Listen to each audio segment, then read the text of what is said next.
Very good afternoon to one and all, and a warm welcome in the second session of One Day FDP program on artificial intelligence, opportunities in COVID-19 drug development and disease management. So, in continuation of our second session, we have our first speaker in this second session of FDP, Dr. Kamal Rawal. Dr. Kamal Rawal, he has done his BHMS from Delhi University and PhD from Jawaharlal Nehru University, Delhi. His research interest is bioinformatics, machine learning, and clinical research. Dr. Kamal is a scientist and clinician working at the interface of medicine, healthcare, and artificial intelligence. He is also an academic, speaker, author, and thought leader of new technologies in medicine and healthcare. He has published in high-impact journals several research articles and presented in leading international conferences. He has a deep background in practice of medicine, clinical trials, artificial intelligence, human-computer interaction, technology analytics, product and user experience, and consumer insights.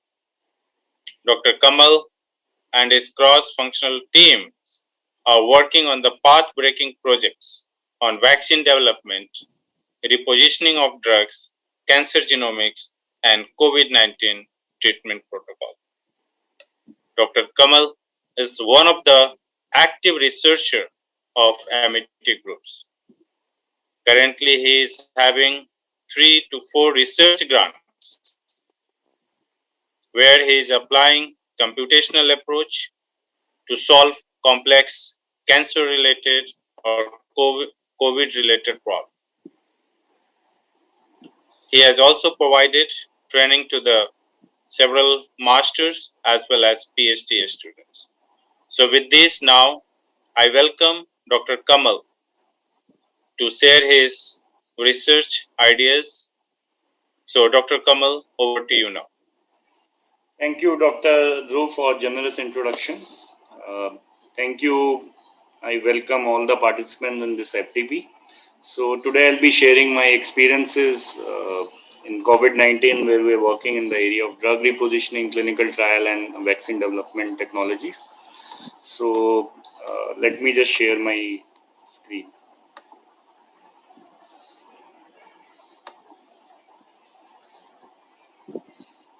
Dr. Dhruv, is the screen visible? Yes, sir. Yeah, it is visible. Yeah, perfect. Okay. So, as the COVID-19 is raging through the country, especially Delhi, NCR, and Maharashtra, we understand it's an infectious disease caused by coronavirus, SARS-CoV-2, and it caused mild to moderate respiratory illness, and with people reporting tiredness, loss of taste, smell, fever. In serious cases, the respiratory system is affected and people are dying also.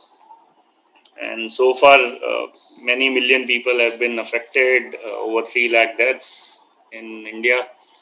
And people who are old, who have comorbid condition like hypertension, diabetes, respiratory diseases, and cancer are more likely to die because of this illness. And coming to brief biology about SARS-CoV-2, it's a positive single-stranded RNA virus that is contagious in human, and it has number of structural and non-structural proteins. And one of the important protein is spike S protein. And virus enter into the body, it get replicated, there's structural protein are synthesized, assembled, and packaged in host cell, after which the viral particle are released. And this is the schematic diagram of entry of SARS-CoV-2, how it enters. Basically, it focuses on ACE2 receptor and some other receptor. It gives you receptor binding, then intermediate state, then the fusion, and finally, the whole cell get infected. Our major goal of the lab is to employ artificial intelligence based technologies. Particularly, we are working on deep learning system. And coming to the some of the background about deep learning is a subset of our artificial intelligence domain. It mimics the working of human brain in order to detect objects, recognize speech, translating, taking multiple decisions. So the idea of deep learning uses multiple layers to progressively extract higher level features from the raw input.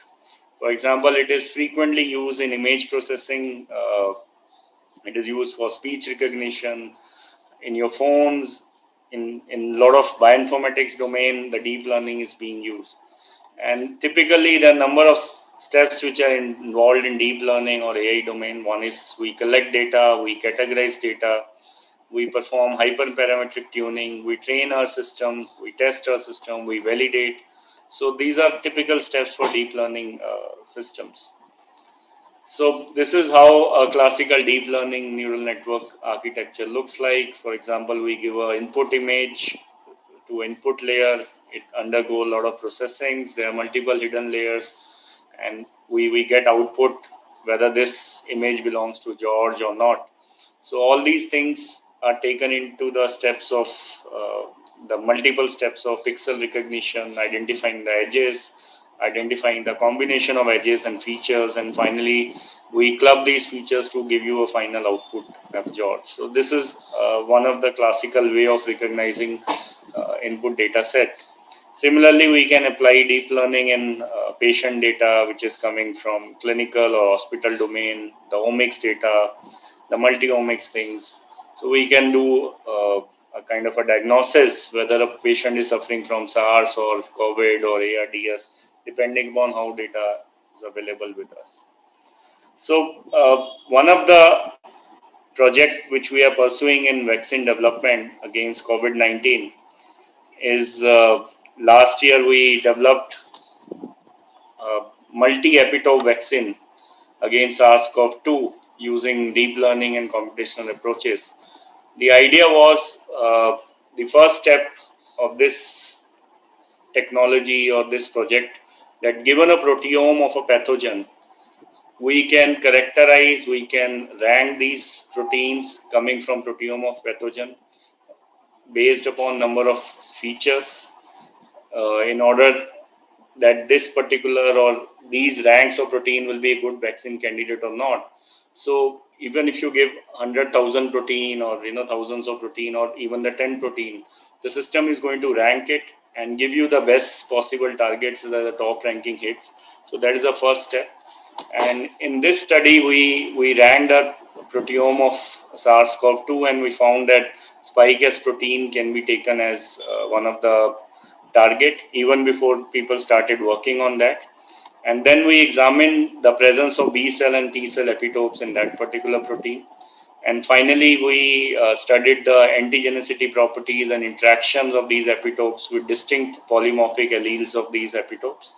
Then we, once we were finding out these epitopes, we again made a rank of epitopes of peptides, for example, DLC, FTN, VY, and KIA, DYNKL, that is MHC class 1, class 2.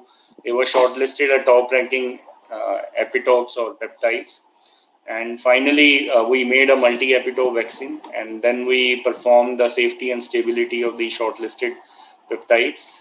Then we did the docking studies, whether they were binding with the certain kind of a protein targets or certain kind of alleles which are coming from human or not. So these things were conducted, and finally a vaccine model was proposed, and this construct was evaluated further for the properties of antigenicity, physicochemical properties, and we also performed 2D and 3D structure prediction and validation.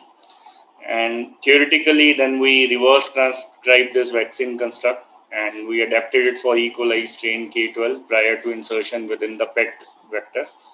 And so this is the summary of this methodology, right from selection of a protein sequence as a target for vaccine development, using properties such as whether they are right kind of transmembrane helices are there, whether the protein has got any homology with human proteome or not, whether it has right kind of physicochemical properties, whether it has property of antigenicity, whether it's non-allergic. So all these things were taken into account while we were predicting a certain target, and based upon that, uh, on that target, we did T cell epitope and B cell epitope prediction. Then we constructed the vaccine, and so on and so forth. So this is how the vaccine target and the vaccine construct looks like, where we have multiple epitopes which has got good antigenicity coming from CTL epitopes, then HTL, helper T cell epitopes, then B cell epitopes, and they were combined together using standard linkers. And finally, we did the docking with the TLR4. These are docking images of these epitope, and this is a secondary structure representation of proposed subunit vaccine using Cypred tools, whether it fits into a Ramachandran plot, whether it does a right kind of a configuration or not. So all these analysis was conducted. And we also performed immune simulation of this chimeric multi-antigenic multi-epitope vaccine. And this was a theoretical study which we conducted, that we injected this vaccine and we studied whether when and how much immunoglobulin will be produced if we inject this vaccine. And these diagrams actually looks into various kind of peaks.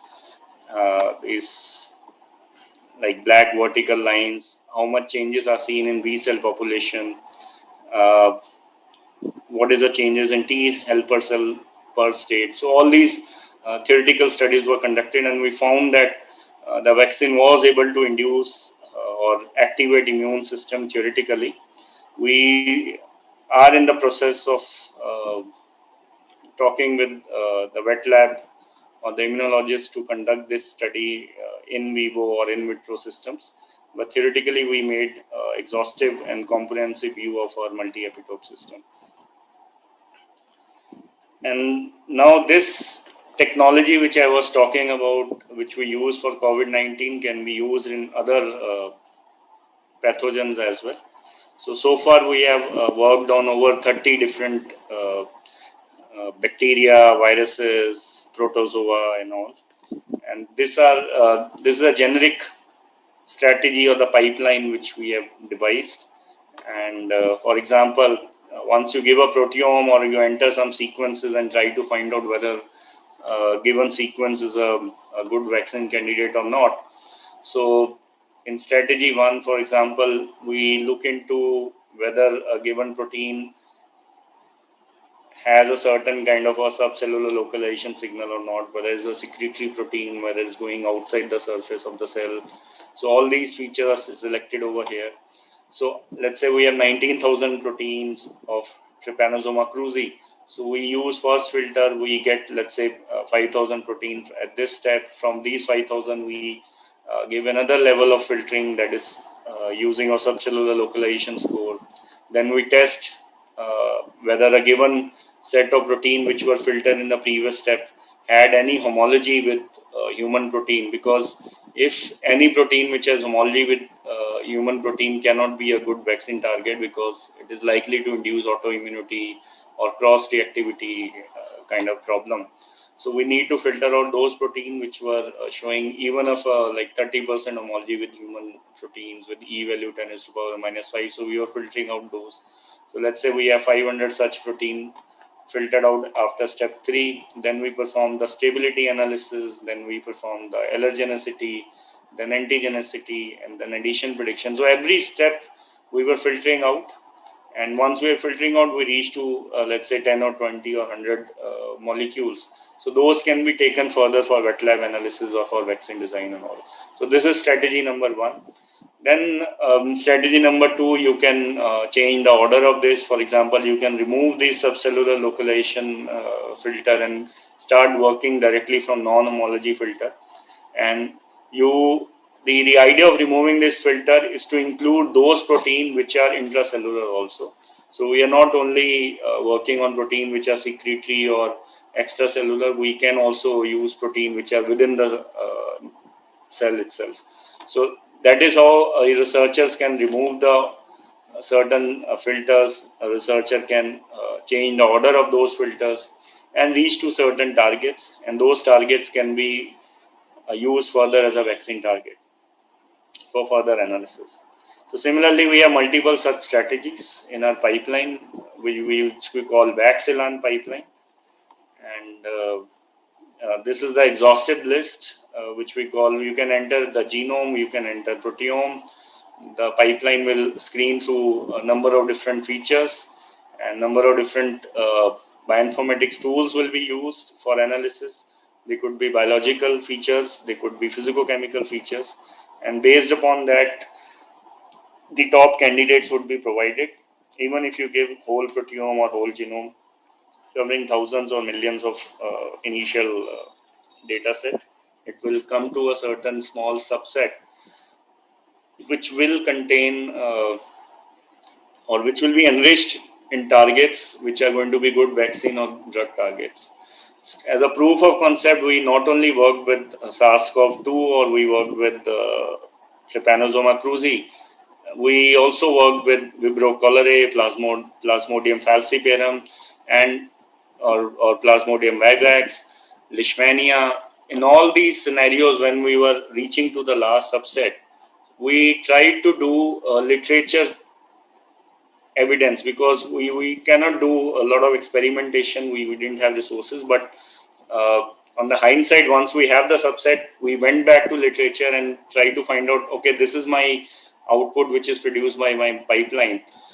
Does out of these 10, does this subset or this top ranking proteins which have been predicted by my pipeline has some literature evidence, somebody else is working, surprisingly, we were getting a lot of experimental hits or experimental evidence that these protein which our pipeline is producing is supported by one or more paper coming from the wet lab as a clinical trial candidate. So we were getting such evidences in most of the situation.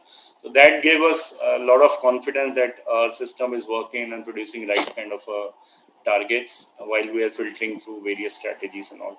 So this is this paper which we are working for scientific reports. It's under review, and here again we worked on Trypanosoma cruzi CL Brenner. We worked on genome and proteome of TCCL Brenner, and we use these multiple different feature-based approach. And then this Vaxilan gave us filtered protein sequences, and we call them as potential vaccine candidates. And out of these potential vaccine candidates, we worked on the epitope prediction using multiple tools like NetCTL, VaxiJN, IEDB, and so on and so forth. So we use different tools, identified various epitopes under each class, and then we constructed the vaccine as we did with the COVID-19 scenario. We then performed analysis of vaccine construct. We try to find out whether a vaccine is going to produce any allergy in the human subject or host subject, whether it has good antigenicity property, whether it has right molecular weight, it is stable, it has right kind of aliphatic index for subsequent analysis. So all such things were done. And then we also did docking studies, and we performed codon optimization, and finally we did the immune profiling of this. And this is all flowcharts coming from that study. Then importantly, we also try to find out, as Dr. Das was mentioning, that the virus is mutating, and since it has mutated, we don't know whether the new vaccine or antibodies are affecting a new strain or not. So our study also talked about or addressed this kind of issue. For example, Trypanosoma cruzi, we worked on 12 different strains and 3 different species. So we try to find out whether these epitopes are conserved in different species, whether they are conserved in different strains. So because T. cruzi has got a very good ability to evade the immune system, so that thing were also taken care by our study, that the epitopes which were selected should be conserved across different species and strains, should belong to a region of the protein which is not mutating much, and so that under the immune pressure in the future, if your epitope changes or that region changes, your vaccine is going to be becoming ineffective. So that was our objective, and we did that thing in that uh, in this what we call multi-epitope or multi-antigenic thing. So we ensured that the epitope which we are selecting are not mutating, and it's going to be effective for different species and strain, even if the pathogen decides to mutate and evolve, and all such things will happen. So that was important thing which we did. These are some of the data of transsalidase, one of the component of the vaccine, that what are the conserved region, what are the variable regions. So we did all these studies.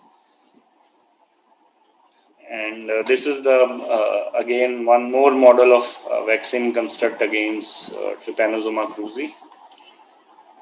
These are the molecular docking studies, and these are immune stimulation studies.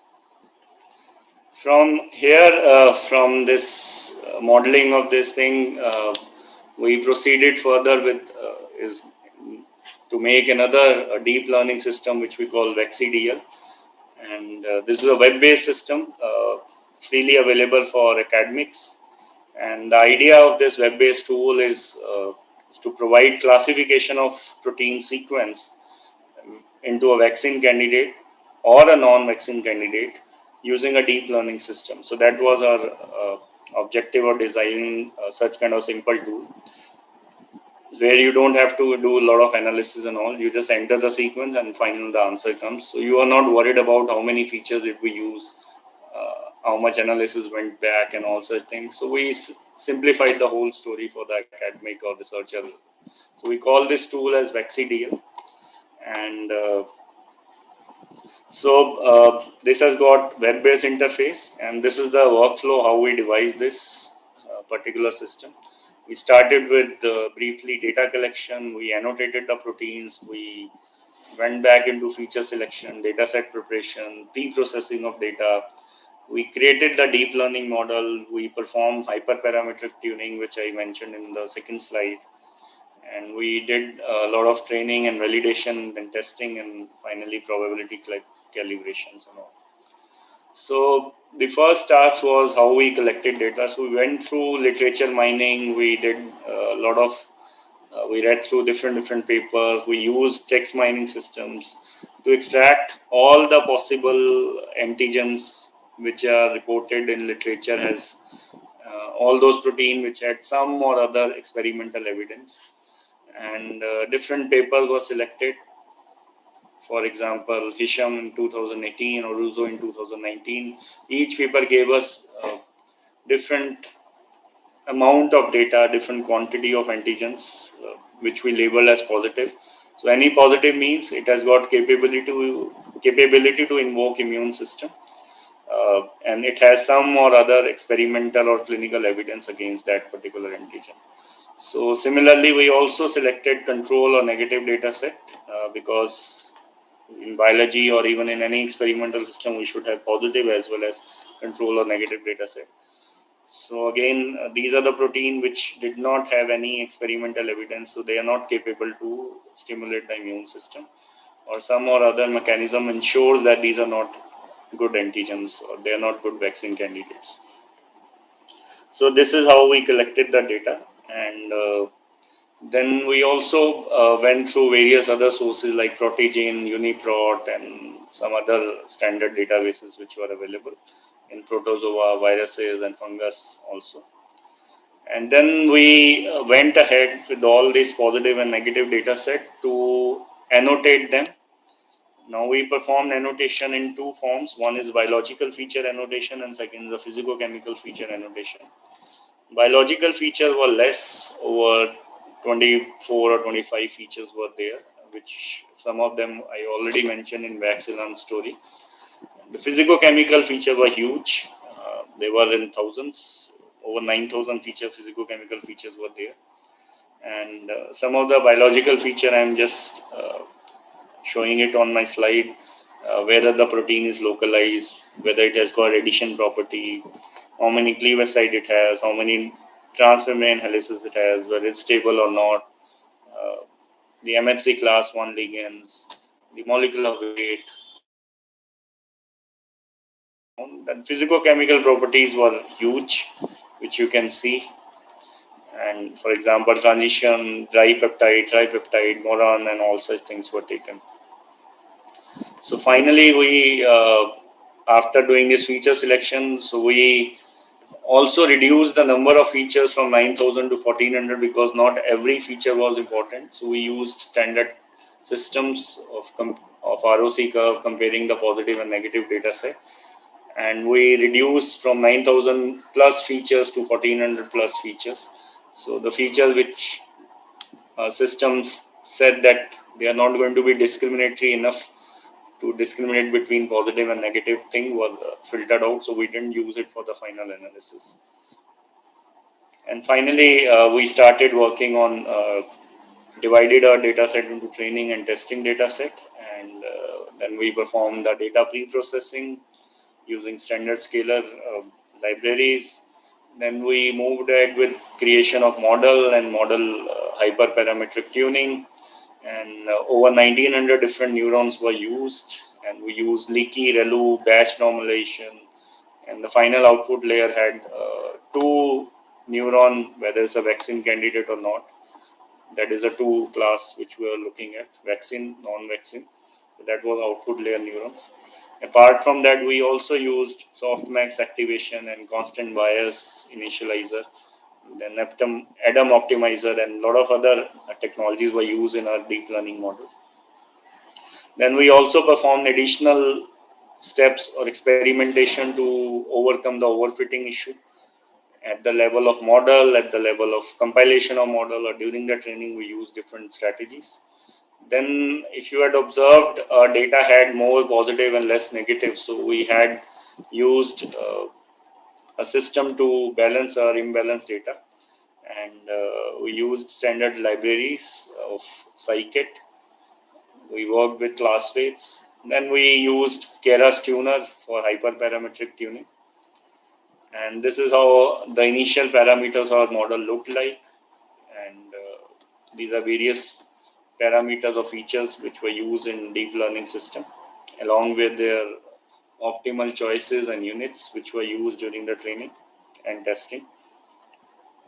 And finally, we did the training using K-fold training because we had less number of examples. So we were using K-fold training.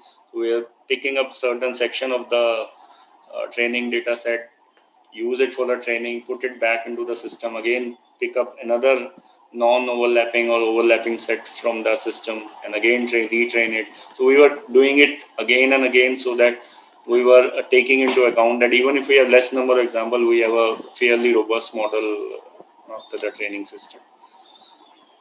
So anyhow, so we worked on assembling approach because we were using multiple different approaches for training. So we were getting different outputs. So we had to assemble them, unassemble them, and collect them, compile them together.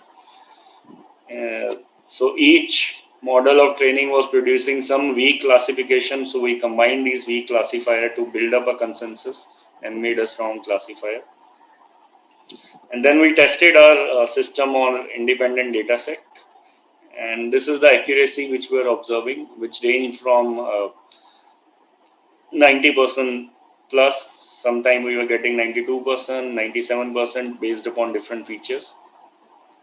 We also tested if we had used 9,000 features for testing, were we getting the right kind of results or not? The accuracy actually dropped. So this validated our thing that using more number of features does not improve the accuracy of our system.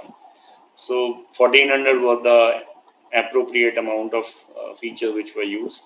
We also tested with when we used less number of features, for example, 11 features or 20 features, and all such permutation combination were tried before we reached to a conclusion that 1400 features were the best set which is available with us. And we were testing various kind of accuracy measures, sensitivity, specificity, precision, recall, AUC, and all such things.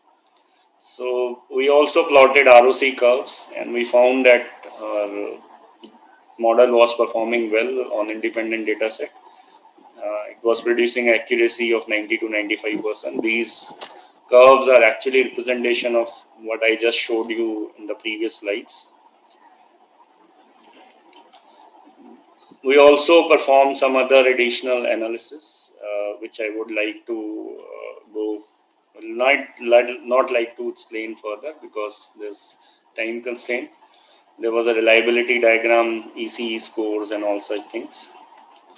Okay. Then we also did benchmarking with some of the standard tools like VaxiJEN and VaxigenML, and we found that our system was performing better than the available system which are there in the literature.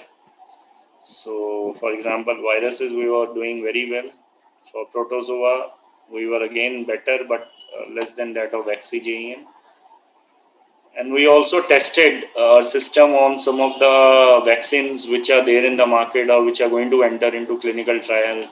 And for example, this MenB4C vaccine, we picked up the names of protein from that vaccine, and we tested our system and with the VaxiDL whether it is able to predict these targets which are already there in the paper or literature and is going to enter into the clinical research. And we found that our VaxiDL was performing well, and with the probability of 98%, it was telling that the expected output that is going to be good vaccine candidate, and our VaxiDL was also mentioning the same thing. Similarly, we worked with some of the MTB vaccine targets like Bordetella pertussis. Again, we were getting, most of the time we were getting the right result, except in some unit we were not getting that right answer, but most of the time we were getting some good hits. MTB vaccines we were getting good results. Diphtheria vaccine we got the good results. And this is how the output of our system looks like. It's very simple to understand. You just put the protein sequence and your proteins would be classified as a vaccine candidate or non-vaccine candidate, and do not expose you toward the nitty-gritty of how it happened and how many features were positive, how many features were tested and all such things. Just give you a plain answer. It's fairly accurate, that's what we can assure you. It was deployed on a Linux server, and these are the technologies which were used.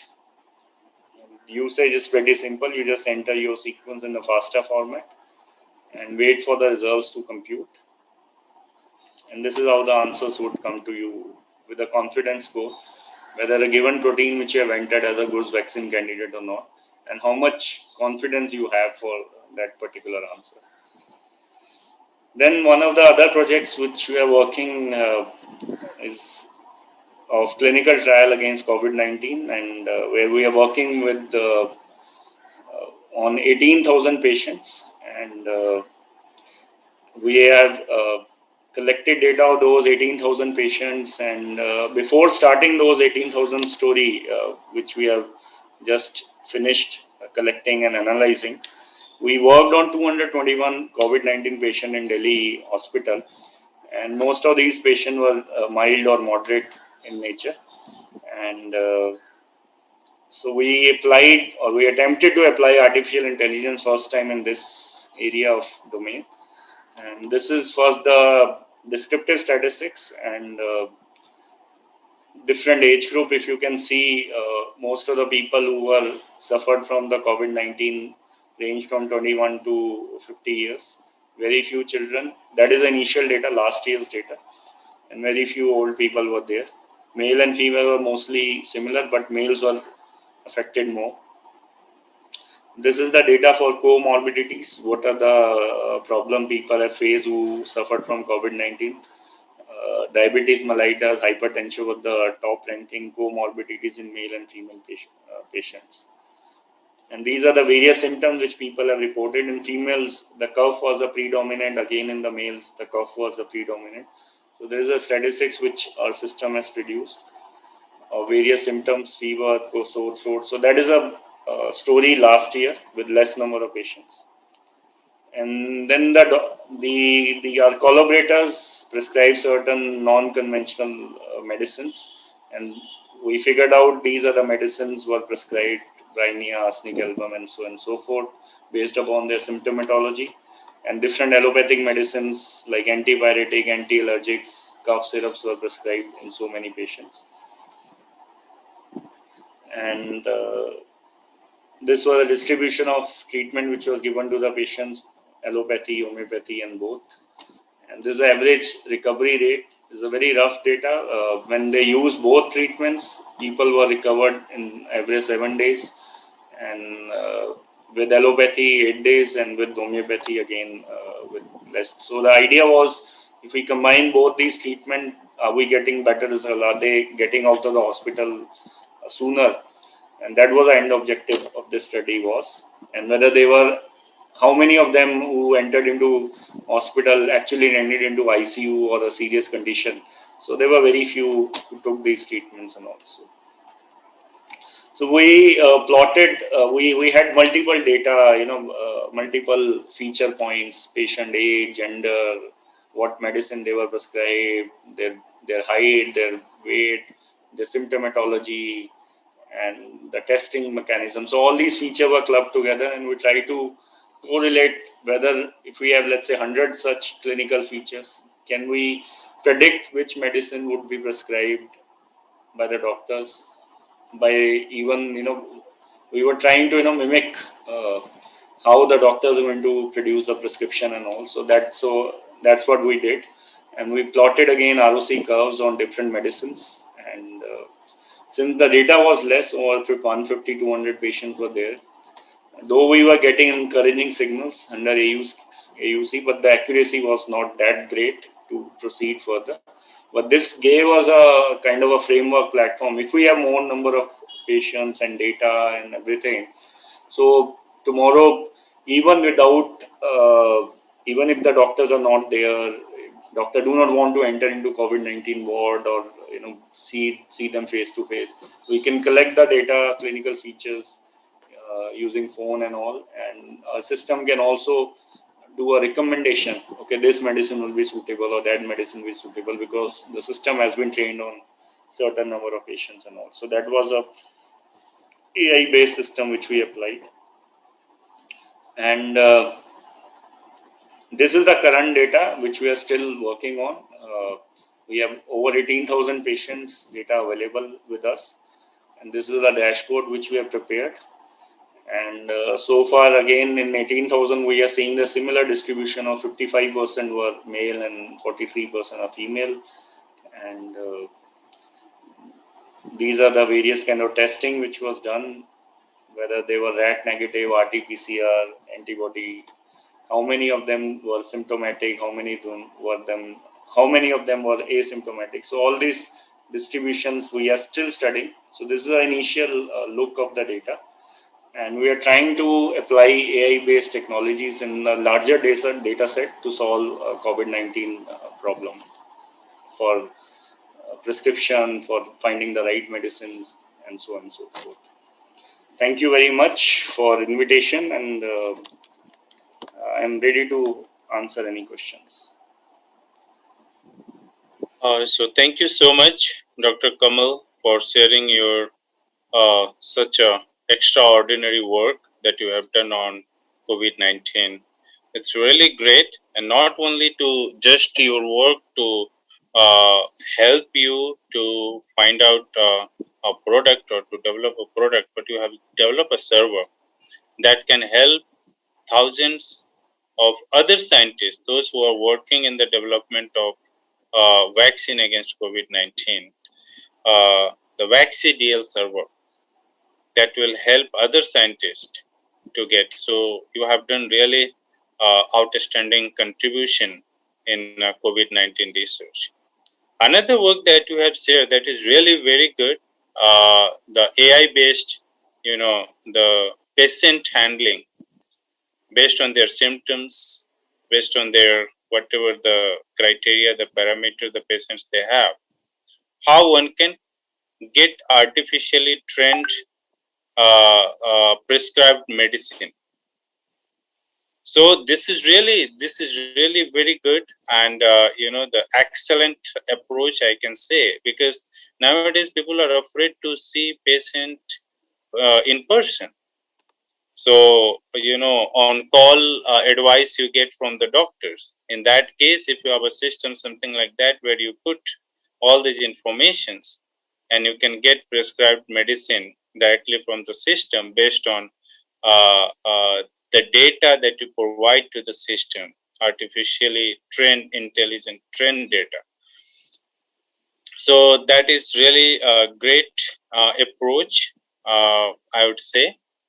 And so now let's see, we can have a questions from the audience. So here, okay, I don't see any questions from the audience. I have the question answer at the last.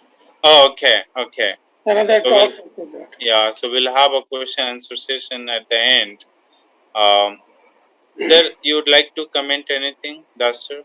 No, it's perfectly fun. It's excellent lecture. I know he has been doing excellent work, and some glimpse of his work he has presented. It is really appreciative, and very many thanks. So we will have the discussion time. We will have some comments and discussion. The last Thank is you, Dr. Rahul. Thank you very much. Thank you, sir. For the excellent talk. Sir, last speaker has not joined it. He's from USA, and it's in the morning time there. So that the time was given to him was 4 o'clock, and still we have 10 minutes. So okay. So you can, you see, if he's joining, not joining. There are a couple of questions. Yeah, then you can discuss the questions. Yeah. First question is, how do you take into account of environmental parameters which modulate your clinical experiment and modeling? Yes, if we have data, we can add up as one of the parameters. If we have additional, let's say a person was doing exercises, not doing exercises, whether there was a high blood pressure, no blood pressure, what is the activity level, what is the BMI level, we can take into account into a multi-feature based approach. So the idea is we have to capture that data. The doctor has to record all this information, whether it's environmental, molecular, or anything.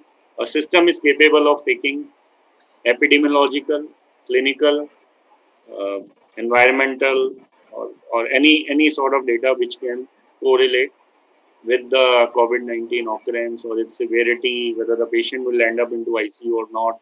So all these things can be taken into it. So in line, sir, I have a question in line with that particular question itself. Like how the difference in this particular data will be taken care, because there are a large number of data difference will be there with respect to patient data and all. No, how will be taken care of that part maybe, especially for training data. You want to standardize that because the data will come into different format like categorical data, numeric data, text data. So everything can be standardized in the form of binaries or 1 0. So we can devise algorithms or we can run the algorithm which can analyze different variety or different form of data which has been generated by different formats like immunology data or omics data or general symptom data, cough, fever, and also. So we can do such kind of a standardization, conversion of one data into another form. So that can be done. We did a lot of this activity. Okay. So there's one more question there. Actually, I can read that. It's from Ms. Srividya S. Devi. That is, I have done an immunoinformatics work based on to find the T cell epitopes from spike protein of SARS-CoV variants to concerning the Indian population. So I would like to know more about the tools you have used for epitope prediction and what were the criteria of selecting these particular epitopes. We used different tools like NetCTL, NetMHC, all these standard tools. So first thing was what type of epitopes you are looking at. Whether it's a B cell epitope, you have a set of different tools. If you are looking at HTL epitope, you have a set of different tools. And then there are certain tools which predicts both of them. So one thing is that the criteria for selection was first of all, that tool should, the epitope should appear in the top ranking thing. Number one. Then it should be conserved across different species and strain. So that is very important thing in order to make sure that because you get hundreds of different things, so that becomes a very important filtering criteria. Which epitope is more important and what epitope is not important. So all these things were taken. Where is binding capability with the human TLR4 or not? And after you make that vaccine of that epitope, whether the vaccine has got good solubility, stability, and all such things, whether the epitope is produce some allergies once injected. So all these things can be tested. So all these criteria were taken into account. Whether it's antigenic, whether it's immunogenic. So all these things were there while we were looking at different epitopes, which one to select, which one to reject. So all these things were taken.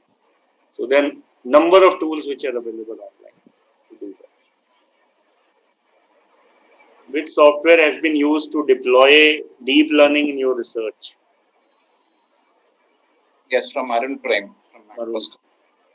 So we used standard libraries, TensorFlow and Scikit and also. We use standard libraries. There is one question from the morning session actually that was based on AI, and I see it here. The question is whether it is possible to develop a COVID-19 detection device using AI by detecting the volatile compound. It will be very helpful in diagnosis as it is not time consuming. Yes. So what? Yeah. There was, though we don't work on this area, but there was some, kind of discussion with one of the professors in IIT Delhi and some US professor that the breath which we are releasing contains certain kind of molecule which are coming in. If we can do a quick mass spec or some sort of a quick experiment on some chip, and the profile which is generated from a COVID-19 patient of that mass spec proteome is different from the normal patient. Based upon that, the detection can be done. But that chip has to be there, and it should be feasible and cost effective, which can pick up this. Or you can take a sample of a blood and just put it as a kind of a testing thing, and what we call lab on the chip story. Or you can check the expression of the genes, and the software can embed in that chip and give you the answer. Something like a pregnancy kit or something like that. Another thing that nowadays people are talking about the efficacy of vaccines. This particular vaccine give you 70% efficacy. Particular vaccine give you 18 or 90% efficacy. Now, is there any tool or is there any approach that you can predict? Because this efficacy is related to our physiology. So how artificial intelligence or the approach that you are using, deep learning approach, will help us or help basic scientists to find out such kind of to solve such kind of problem? Look, people like Pfizer and other companies have given these vaccines on thousands of patients, for example, 40,000 patients and all. So they have picked up some data and they have released or they have published some data. Okay, this is these many patients received vaccine and these many patients received placebo.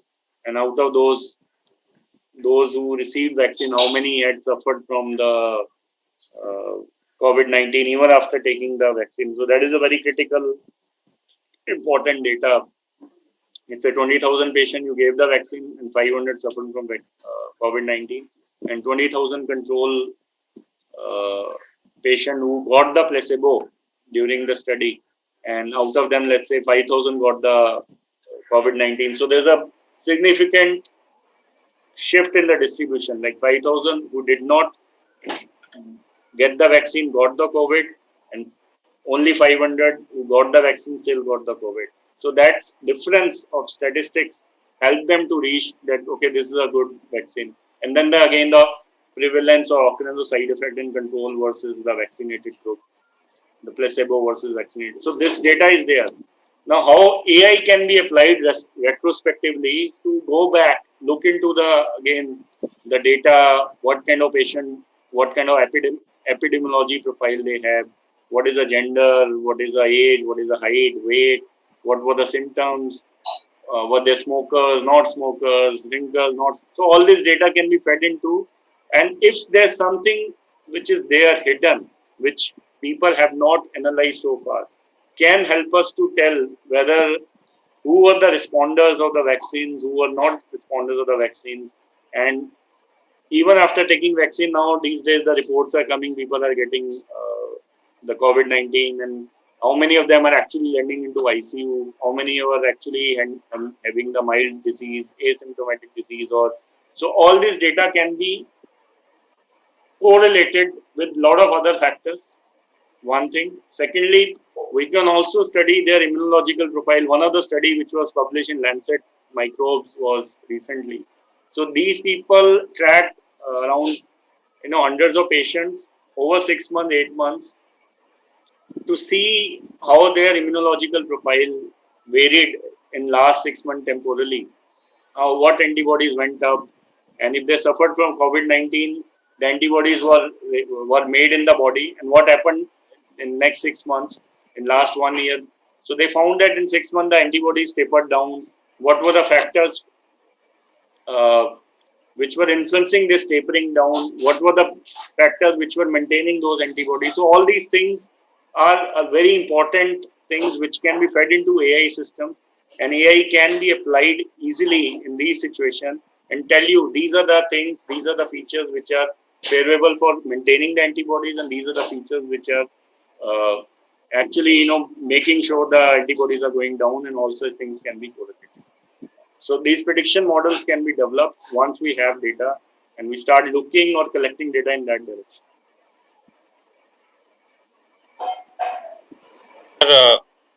There are certain reports that like flu vaccination, if you have a estrogen hormone level very high, it doesn't work in the body. So there is a cross reaction with the vaccine. Is there anything, any report with, because efficacy, what I see, that the efficacy is being calculated, you inject the vaccine, but how it is getting regulated inside the body, you don't know, because that is totally dependent on the individual's physiology. So is there anything, any report related to COVID vaccine so far, that the vaccines which are available, is there any correlations with the human physiology, certain kind of hormonal level or anything that people have done any study like that? People have started working, they have started collecting omics data. People are collecting diagnostic data, they're trying to correlate with that.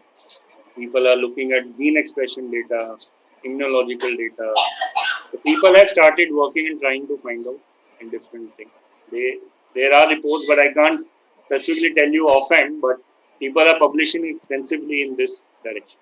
But using vaccine and not vaccine, the data is still to come out, because vaccine, as you know, have recently come out and people have started taking it, and slowly, gradually, we'll start having this data set collected. Okay, great. Thank you so much, Dr. Kamal again. Dr. Bisidas sir, since our last speaker has not joined and he's from USA, there is a time difference. In USA, it's the morning no, time. is there anybody can connect with them, with him? I told Stephen to connect with him. Yes, sir. I'm trying to connect with him actually. Yeah. Yeah, it's time now. It's he should be able to join because it is already scheduled. So please connect. Yes, sir. Yes, sir. I'll do that. So, sir, in meanwhile, can we have a panel discussion? Since yes, you can have panel discussion. He said He said he will join in 5 minutes actually. So Yeah. Okay. maybe Okay. That's fine. yeah. Okay. So it's better that he can also be included in the panel discussion. So it will be nice for that. Others Mm-hmm. 5 minutes we can have a small break. Sir, we can keep talking. Just Yeah. Yeah. Okay, great. So we have in this second session, we have a panelist, Dr. Somnath Pai, okay, Dr. Ranjita Ghosh, and Dr. Sandeepan. So these are the panel members we have. So From MACFAST we have Dr. Emma Samuel and yeah, Dr. Blessing from Santosh. MACFAST. Yeah, yeah, right. So Dr. Somnath Pai, sir, are you there?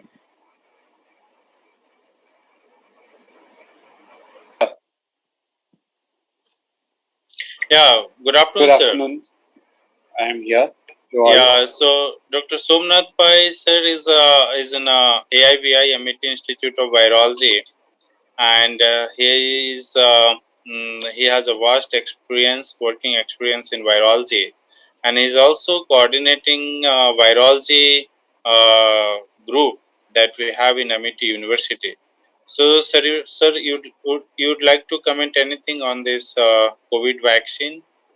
Yes, you see, we have in the vaccine is the best way we can beat this virus, no doubt about that. And the all the candidates of the all the vaccine candidates that so far that have been approved, they are all very safe, and I think we should adopt them without any hesitation.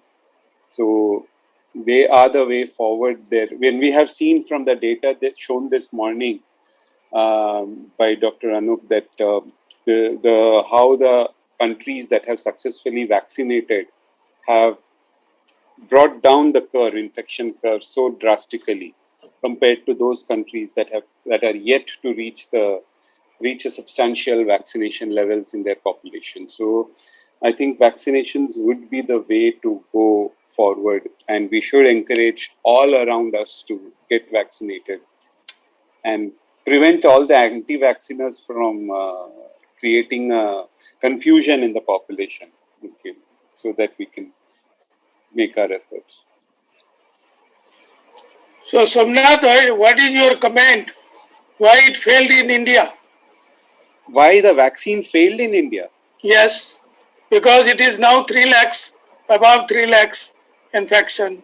And those who are vaccinated, they are also got infected. I think we have gone very slow on the vaccination. No, what is you have commented that the virus, the vaccine is successful and all throughout the world, it has brought down the infection rate. Yes. That is true, but what caused the problem in India that it has got a very sharp peak now, and it is a deadly situation that it has crossed 3 lakhs even. Yes, because we have not covered a substantial population of ours with the vaccine yet.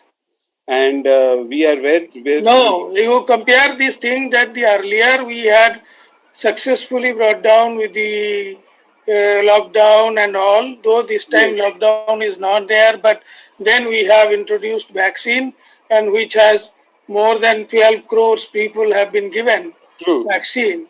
But still, why it is going day by day, it is uncontrollable. Because our substantial population remains unvaccinated, and we are exposed to a new variant of the virus. So that is what as a virologist, what is your interpretation? You see, even if it is a vaccine you give all people, then what will happen? Because there are several variants are present. So that variant, how it will respond to your the traditional vaccine, which is already developed on the normal. Based on the earlier strain. It was vaccines were based on the earlier strain, not on the new strain. Yeah, not on the mutant. Not so how it is? It is the problem of the viral vaccines. But even this, we feel. I mean, it's in our opinion, because going by the UK experience, we can say that even the new vaccines may not prevent the infection, but they may prevent severe disease. Yeah, the severity, there is no study report because they can We are cause yet the to see the study severity reports. only when there is a cross protection. Yes. Some cross protection. Some cross protection and some immunity that develops from the earlier vaccine. So you will have a. But so that is a only assumption, but there is no proof published yet. report so There's far. no proof yet. There is no. That is a genuine scientific yes. assumption. Moreover, that is correct. We are caught at this peak phase when our population has not yet received the second dose yet. Many have received the second dose. I know there are several people who have completed second dose, and after that they have got the infection. That is quite understandable. Yeah. This is not that is not the problem with the vaccine, because vaccine is the conventional type 1 type. The vaccine is against the conventional type. Yes. So that cannot take care if it is a mutant is there.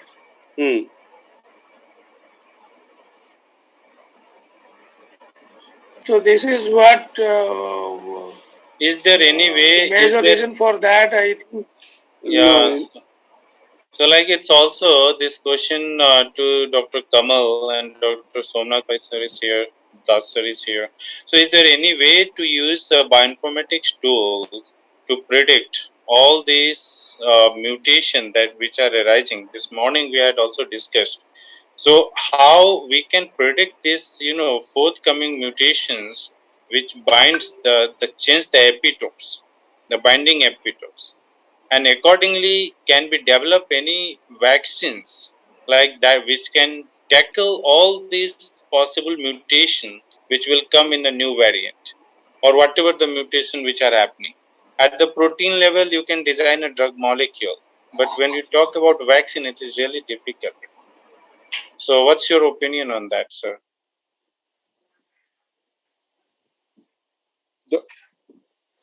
Dr. Kamal, would you like to take this? Panel members can participate also. Or I can say that maybe the way forward, I mean, it would be very difficult for us to predict what the next mutation of the virus would be and to design a vaccine based on that. But I think the way forward may be that we collect these strains like we do for influenza, the seasonal influenza. We collect the previous strains, make a mixture vaccine that will prevent that that will provide a cross-protective immunity to the future strains. So we achieve, normally influenza vaccines achieve a good 70-80% success rates.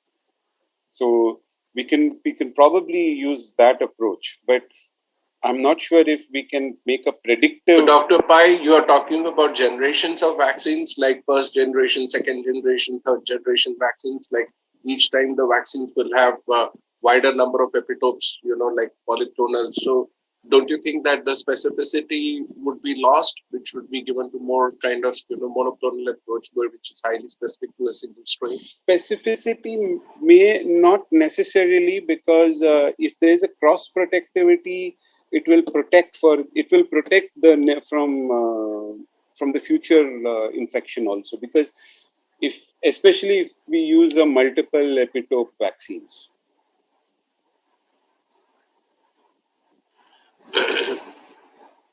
So multiple epitope vaccines will help us to, It is only conjecture. It has been seen in other viral vaccines. They do not cross-protect many a times. So if there is some homology, they will have some protection. Otherwise, they will not protect. I don't expect 100% protection, but like in 100% protection, if it is there, then it's a vaccine is successful. Yeah, but if we can achieve 70-80%, I think that should be a good. So that is a very high expectation. Yeah. And it is almost a vaccine 70% successful, 80% successful. That is a normal vaccine. But if it is Some 50%, 30%, 40% protection. Then it is severity. You are escaped from severity. Yes. Sir, Dr. Shamir has joined. Okay, that's good. Hi, Shamir. How are you? Been a long time, huh? Rajiv, this side. Welcome. Shamir, are you able to hear us? Yeah, I can hear you loud and clear. Can you hear me? Yeah. Loud and clear. It's been a long time. Yeah. Okay. Hope all is well. Yeah. Yeah. Everything is good. We have been waiting for Good afternoon from India. Good morning from USA. Yeah. Dr. Samir. So we have Good morning. I'm Vishwas here. Good morning. Hi, Dr. Das. Nice to see you. We have our next speaker, Dr. Samir Kadir. He is currently working as a senior director of data science and artificial intelligence at AstraZeneca, USA. We were eagerly waiting for you, Dr. Samir. He leads a global team that focuses on leveraging transdisciplinary biomedical, health, and clinical big data and machine intelligence to accelerate drug discovery and development. He has more than a decade of experience in building and leading bioinformatics and data science in both academia and industry. He obtained his PhD in computational biology from the National Center for Biological Sciences, NCBS, in India. He completed his postdoctoral training in computational genomics and precision medicine from Mayo Clinic. He has published more than 70 reviewed research papers in the area of health and data sciences, bioinformatics, drug discovery, and precision medicine. His work was featured in media outlets including Forbes, Fast Company, Bloomberg News, and Times of India, etc. He received multiple awards for his research contribution. His work on the developing an open catalog of drug repositioning has won the Swiss Institute of Bioinformatics Resource Innovation Award in 2017. Recently, he was recognized as one of the 100 artificial intelligence leaders in drug discovery and healthcare by DKI Global and Forbes.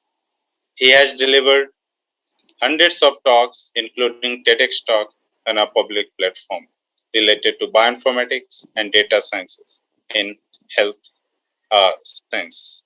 So with this, I welcome Dr. Kadir, and we are eagerly waiting for you to listen to Dr. Kadir. So the floor is yours now. Thank you. Thank you for the kind introduction. And thanks again, Stephen, for inviting me. So let me share my screen. I hope you can see my screen now. And let me go. Yeah, we can see your screen. Excellent. How about now? Can you see the full screen? Yeah, we can see it in a full screen mode, but still you have this, what you say, the reference mode you have. So that is not exactly in the full screen mode. Okay, how about now? Now it is. Now it is. Oh, got it. Excellent. Okay, so give me just a second. Okay. Once again, thank you everyone for the organizers for inviting me for this excellent faculty development program. What I want to do today is to kind of tell this group about a bit of a background on AI and why AI is important. I'm sure you've heard a different take on this. I'll share my thoughts and why we are leveraging AI right now. And I've been doing this, since 2004. I've been applying different approaches in machine intelligence or machine learning to drug development and disease management. I'll show you a few examples on that as well. And then, but at the same time, I want this to be a bit of an interactive session. Maybe we can we can take questions through chat, or maybe I try to finish it a little bit earlier so that we can definitely have some time for Q&A as well. With that, so just a bit of a background. What my this is a slide that actually I usually present. Just want to kind of demystify the job that I do. So my daughter thinks I'm doing something with data. That was a diagram that she created maybe like 3-4 years ago.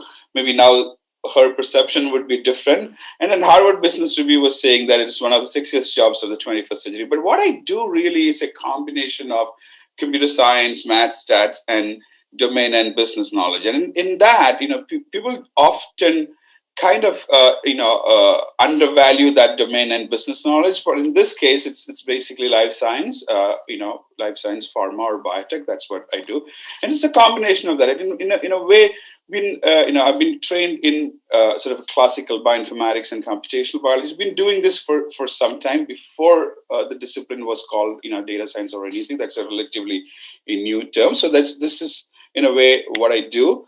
And as you can find me if you want to reach in my on different social platforms. I'm on BioStars, I'm on Twitter, I'm on ResearchGate. You can find me on different social platforms.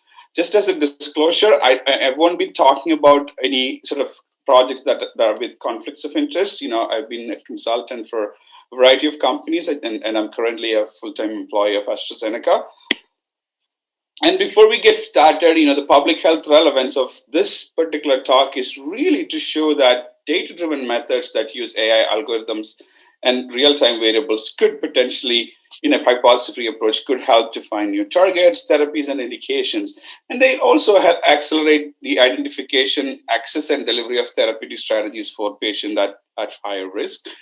And there is a major implication in improving value and evidence of, this type of approach could basically improve value and evidence of novel and repurposed tech as well. So the ultimate aim for AI in healthcare is really to optimize care, reduce cost, and improve patient outcomes.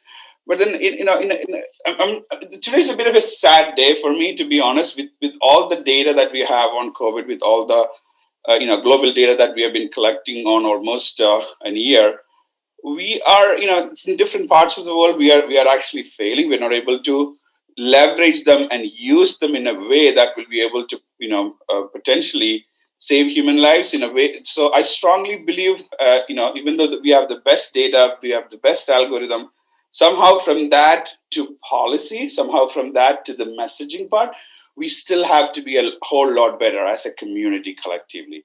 And, I promise that I will, strive to improve that as we go forward, because it's not just about having data, not just about having best model in the world, but unless and until it's communicated in a way, there is a policy that's built around your model. We don't really see a lot of public health impact on this, and whether it's within India or whether in some other parts of the world. We are seeing that the situation is pretty grim. I should acknowledge that, because I'm going to talk about a few advanced things which we try to apply to COVID in different situations. Some examples that are not applied to COVID yet. So I really wanted to all of you to think about some unique way we can leverage big data and machine intelligence to improve public health here, really. So with that disclosure, this is how I have my talk here. This is the objective. So you kind of talk about why AI in medicine, what is its implications. We talk about some databases, because to really do something with it, I'm speaking as a practitioner in this space. You need to know, where can I find my data? What about tools and methods? What can I do with these, tools and databases that are available? And then I'll close with a sort of a common framework. And there are practitioners often have a lot of questions about, okay, how do I, train my model, test my model, or validate my model? So we recently did, in a collaboration with the American College of Cardiology, came up with a framework to kind of define and deploy, design and deploy AI models in healthcare. So we'll talk briefly about that as well. And I'm sure it was a day full of activities for all of you, and these terms must be very much familiar. I'm not really going through it, but these are some of the basic aspects like, we talk about big data, we talk about predictive analytics, we talk about data science, and then, AI as well. These will be some of the key terms that I'll be using a lot. And these are just some definitions that you can look into. So now let's start with, before we go into the application side, let's kind of start with the basic aspects. Why there is a current improvement in, or what we call a sort of a AI spring right now happening in the field. The field is moving in a very, very fast way. Like, a month, last year it was all about something called GPT-3, where you can train a machine about some subject. It can come up with stories in a beautiful way or responses in a beautiful way, or you can just tell them create a web page with a form that contains this. It'll program it for you so that you can design a neural engine that understand what you're talking. It can decode that and then basically come up with a functional web application. We are in that level of advance within the space of what we call as a natural language processing. And when we come to the imaging side, again, computational vision or computational diagnostics, again, we are making progress almost every week. Within every paper, we are seeing a whole lot of progress coming up. Better, faster, and more accurate algorithms are coming in. So really, there are some. This is an AI timeline that I really liked, and as you can see, that we had several interesting development up to 1960s. Then we had an AI winter, and then we all might have heard about. I still remember reading about Deep Blue by IBM that beats world's one of the top chess champion back in the days. That time, and then. Nowadays, very recently, we might have also heard about, AlphaGo, which is again a product from DeepMind, a company that Google owns, that actually beat a world champion in a game called Go. And then the difference between the Deep Blue versus the AlphaGo, one of the fundamental differences is that the Deep Blue is more of a procedural AI, whereas AlphaGo basically that machine or that deep neural network basically learned the game and then played. We did not teach the game all the possible moves because it's kind of in a way impossible to do that. So these are like some of the interesting examples. And then they took AlphaGo and applied to a variety of algorithms as well. And I started my career, somehow between this 2000 between Roomba and Siri, and we all know Siri and Alexa. Now we also have them in Indian languages and all, like, very much getting better over the time. And then if you think about it, like within AI, like it's a very broad term. There are 5 sort of a functional areas, like interactive AI, whether it's chatbots, Alexa, or Siri type of systems. We have functional AI, like for example, IoT, for that matter, Internet of Things, or other types of robots that kind of have just some kind of large mechanical work. And then you have analytic AI, whether it's, you want to understand the content in hundreds of thousands of medical records. You want to understand, how to model supply risk assessment, whether it's for, life-saving medications or for raw materials or things like that. You can use analytic AI. And then text AI, which is the NLP example that we talked about.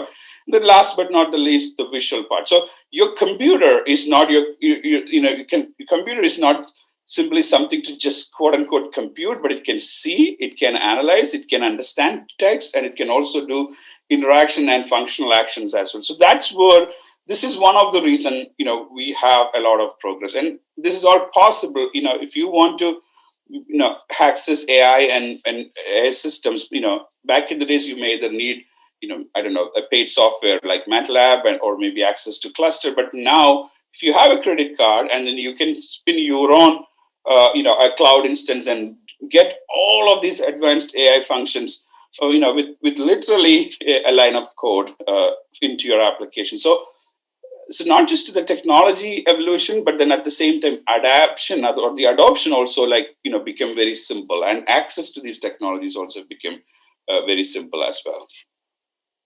And there are different subfields have been evolved, and primarily one of the subfield that we should be talking more about is actually called, we have the larger subset of AI. Within AI, we have machine learning, and within machine learning, there is an emerging theme called deep learning. which is basically revolutionizing this field. And that's an area like literally, moving in front of our eyes. Every day, if you miss to read the latest paper, you might miss like 3 or 4 most important things that's happening in the field. It's literally a lot of funding available these days, a lot of activities. And then the good thing about AI in healthcare is that we are applying, if there is a new algorithm out there, we are already applying that in with the healthcare data as well. There is absolutely no delay in that. And just for a purpose of again simplifying things. So how do we differentiate between a traditional programming and a machine learning programming? So this is extremely important to kind of understand that. So in a traditional program, you have a computer, you have like, let's say, a set of data, and then you either write a program in your favorite language, whether it's C or C++ or Python or whatever it is, and then you basically get an output. But when you come to machine learning, you have data, you have your computer, and then you have your output. You basically feed that to the computer, and then you get a program, or in a way, you get a model from that, and that model will be able to do the work for you. And for example, like I kind of shared that back in the days with the IBM Blue Gene, basically, beat Kasparov because it knows all the moves. We taught it all the moves possible, and then that's where it was able to do that. Whereas within the Go, the machine, we only showed it a few steps, and then machine basically learned that, and then the learn program basically played the game. So that's kind of the difference, really, what we see. And then if you come to machine learning, we use machine learning a lot within biomedical AI or biomedical data science. We do what we call as supervised learning, where let's say you have a large set of data, and then what these patients are, whether it's a cancer patients and non-cancer patients, and you want to understand what's driving cancer, you can build a model for that. For example, that will be either as a classification model, or you can you do a regression model with that. And in a way, if you go to unsupervised learning, you have a fairly, let's say 100,000 patients, and you want to understand what's happening with that patients. You don't know, any particular patterns, but then you can do what we call as unsupervised learning. An example would be clustering.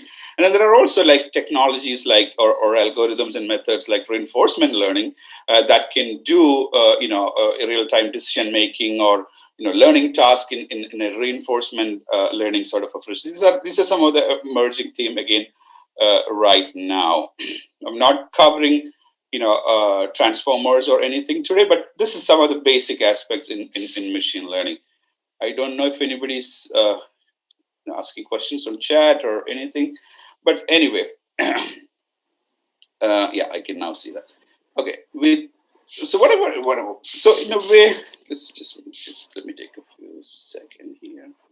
Okay, so healthcare is all about us, but at the same time, we often feel lost and overwhelmed, right? Like, sometimes the hours are not convenient. It's sometimes confusing. Doctors don't coordinate care, and then we are seeing it's sort of an extreme form in the recent pandemic, right? Like doctors don't have enough resources, or the healthcare resources are squeezing in one way or the other.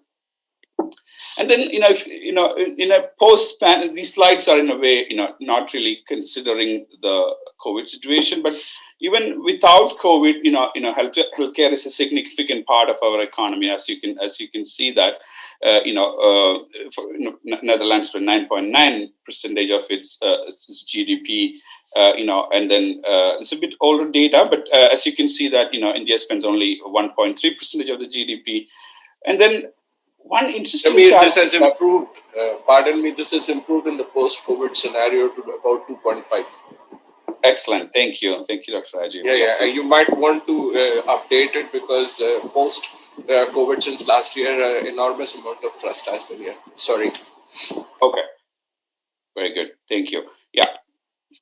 So even though like we are spending our GDP, the challenge is that the cost of care is not, going down. And again, this is a bit older slide, but what we're looking at here is that sort of that that trajectory of growth in spending per medical condition.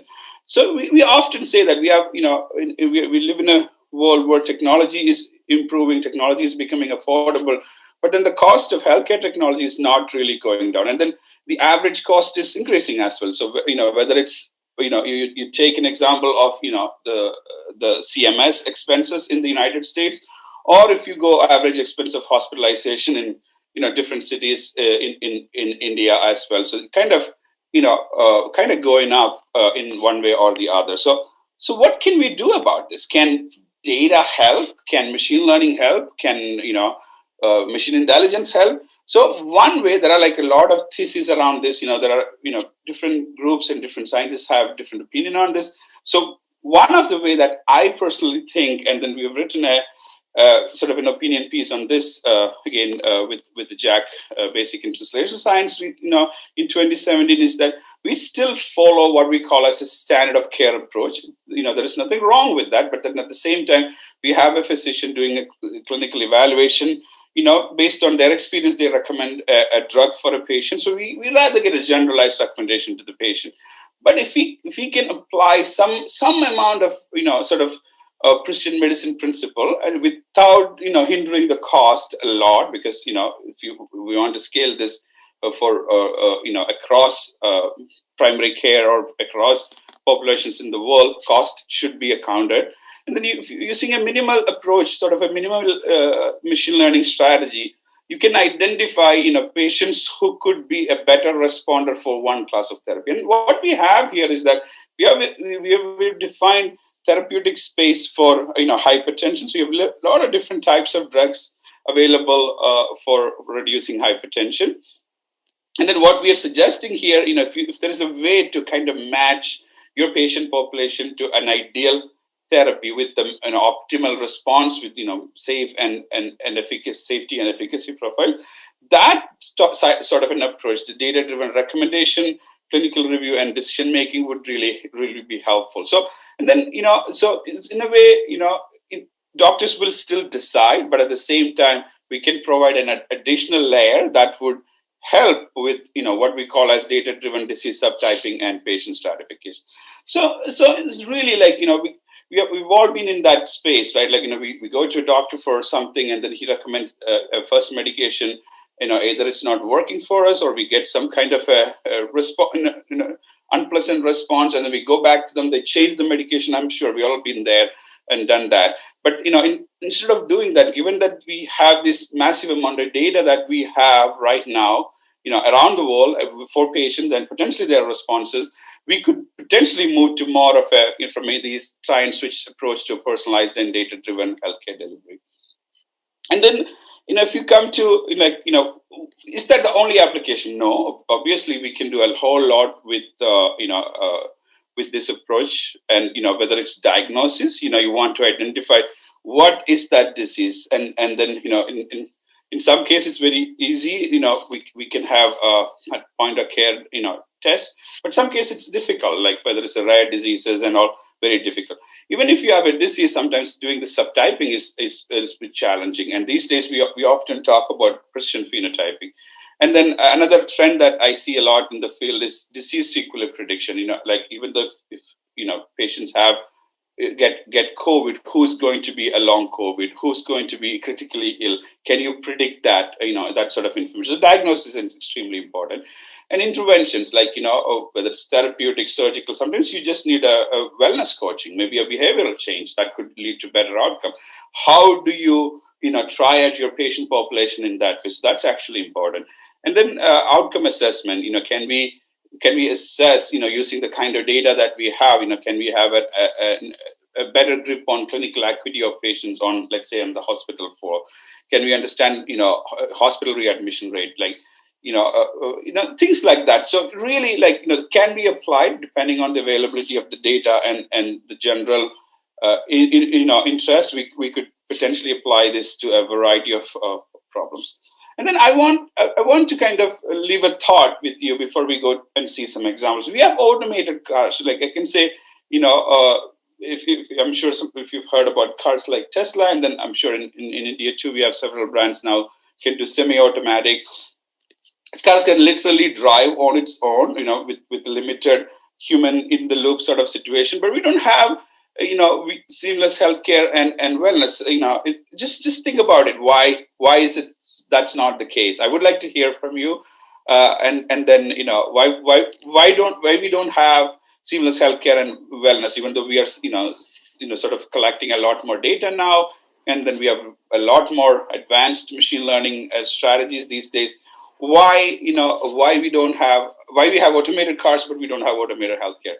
I'm sure you all have thoughts on this, but one reason is that we often start looking into a particular disease, whether it's, let's take for example COVID. We heard that disease name maybe last is 2019 December. Maybe that's first time we heard that there is the virus. We isolated that. So some of the components, some of the parts of the let's say the car we are still learning about that. So it's a little bit challenge to imagine that we'll have seamless healthcare and wellness driven by AI and machine intelligence, available for everybody. But we can leverage AI to automate a lot of steps. We can use them to kind of improve or help with diagnosis, with drug discovery as well. And then there are and how this is possible. Like I said, we need definitely a set of databases, and we need a set of resources as well. We talk about that. And then we definitely need data. And as you can see, we are in petabyte or exabyte era right now, and data is obviously considered as the most valuable resource. We are generating a whole lot of data, and the cost of data generation is decreasing, but then the number of tools we are developing is increasing. Number of public databases are increasing. It's a good trend. And then one thing is that AI in healthcare is driven by sort of data-rich innovations in biology, because we can sequence a genome, whether it's a host genome, whether it's a pathogen genome, we can do that. It's a little bit affordable compared to last 5 or 10 years. And then the computing is, again, we talked about that, and then AI is democratized as well. Like we talked about, back in the days, you wanted either a licensed software, you need to access to specialized computers, whether it's SGI or others. And right now you can, all you need is like I said, a credit card and a few lines of code. You can bring any modern algorithm to your application. This was not possible, 5 to 10 years ago. And then, we live in a world of growing population, and we are seeing that new diseases, whether it's COVID or, we might see resurgence of old diseases. And then, in a way, drug discovery is still costly. It's not, sort of market driven. And we might need to be a little bit creative to address the challenges that sometimes these type of approaches, bring in. And then one important thing is data is in a way, once it's collected, it's cheap to access or reuse it, and then available for, in a way, we can also reuse that as well. So my message is really this: like, data-rich in biology is not new, but then in medicine and pharma is relatively new. And then one way we collect, human data, to improve either healthcare or to, in a way, leverage this data for better drug development is electronic medical record. Like as some of you may are already physicians or working in this area. So this is basically, the system that we use to collect, sort of a frontline system to collect patient data. Excuse me. And then EMR will have a patient's medical history, diagnosis, medication, treatment plans, a variety of data set on patients.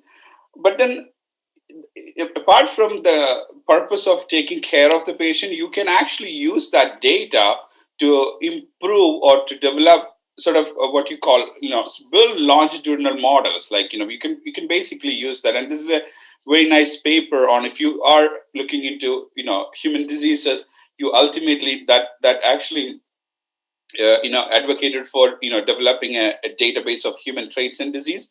And then, you have to integrate that with molecular information, whether it's genome, transcriptome, or proteome. And then you will potentially be able to understand differences between the diseases, and then use that to, develop newer therapies. And in a way, these days, what happens is that there are a lot of ways we can get data. There is, biobanks available. There are biorepository, clinical data warehouse, clinical trial databases, disease registries, and EHR and EMR we have already seen. And then, we can get data directly from patients using approaches called either through healthcare database or patient health record, patient portals.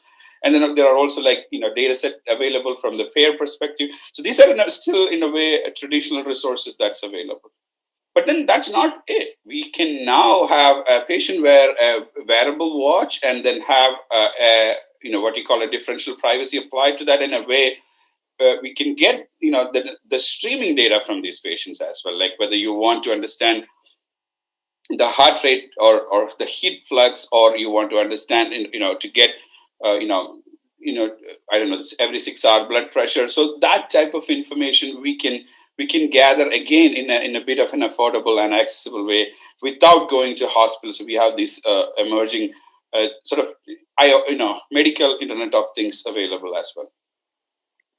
And then there are certain standards. How do you from a technology perspective, how do you consume this data? How do you aggregate this data? And then how do you transmit this data? And then there are certain ontologies and available as well. So let me see if I can this here.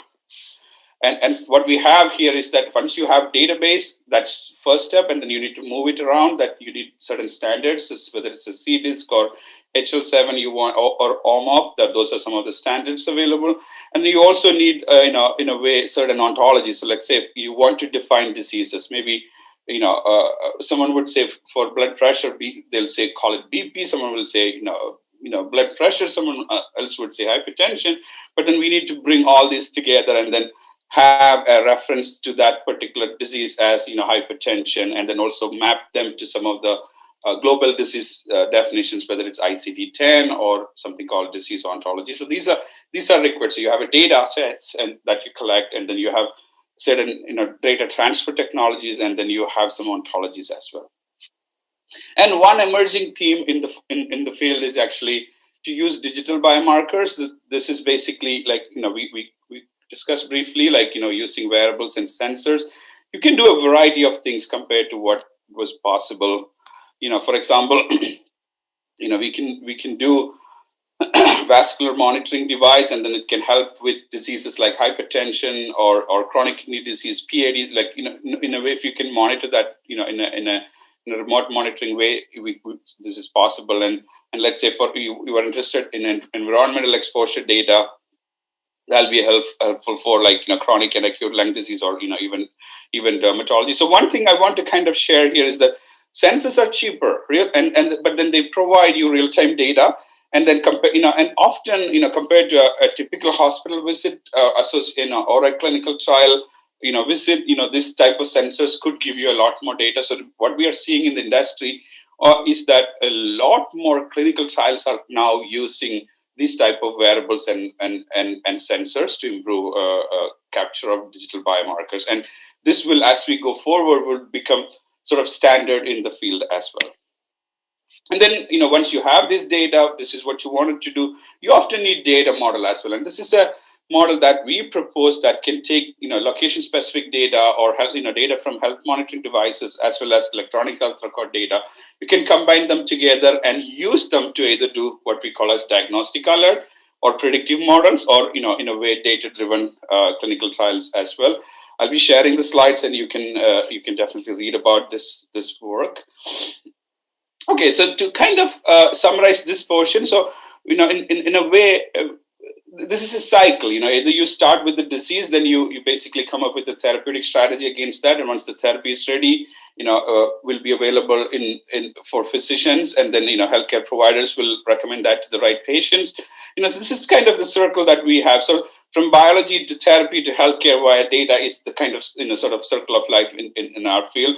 And then there's a huge shift from a traditional medicine approach to more of a data-driven approach or a data-driven medicine. The reason is that, of course, first of all, we have more patients, number one, and then we have more data from these patients. So instead of a physician, computing everything in a cognitively in a personalized way, we can have some of these algorithms and methods to help them.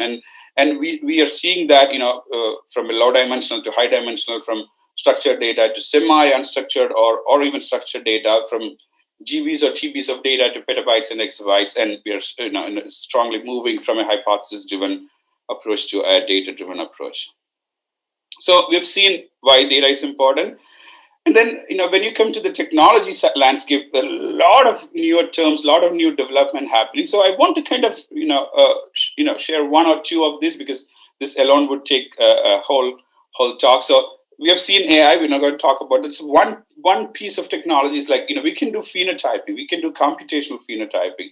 It's just like, we look into a person's genome to understand what is the genetic variant associated with that particular disease. We can also look into phenotypes as well. And then I can take a phenotype profile of a patient. I can search it against my database and see if I've ever seen a patient like this in my hospital network, and then use that particular patient's knowledge to improve care for this patient. So that's actually possible as well. And at scale, this is extremely important.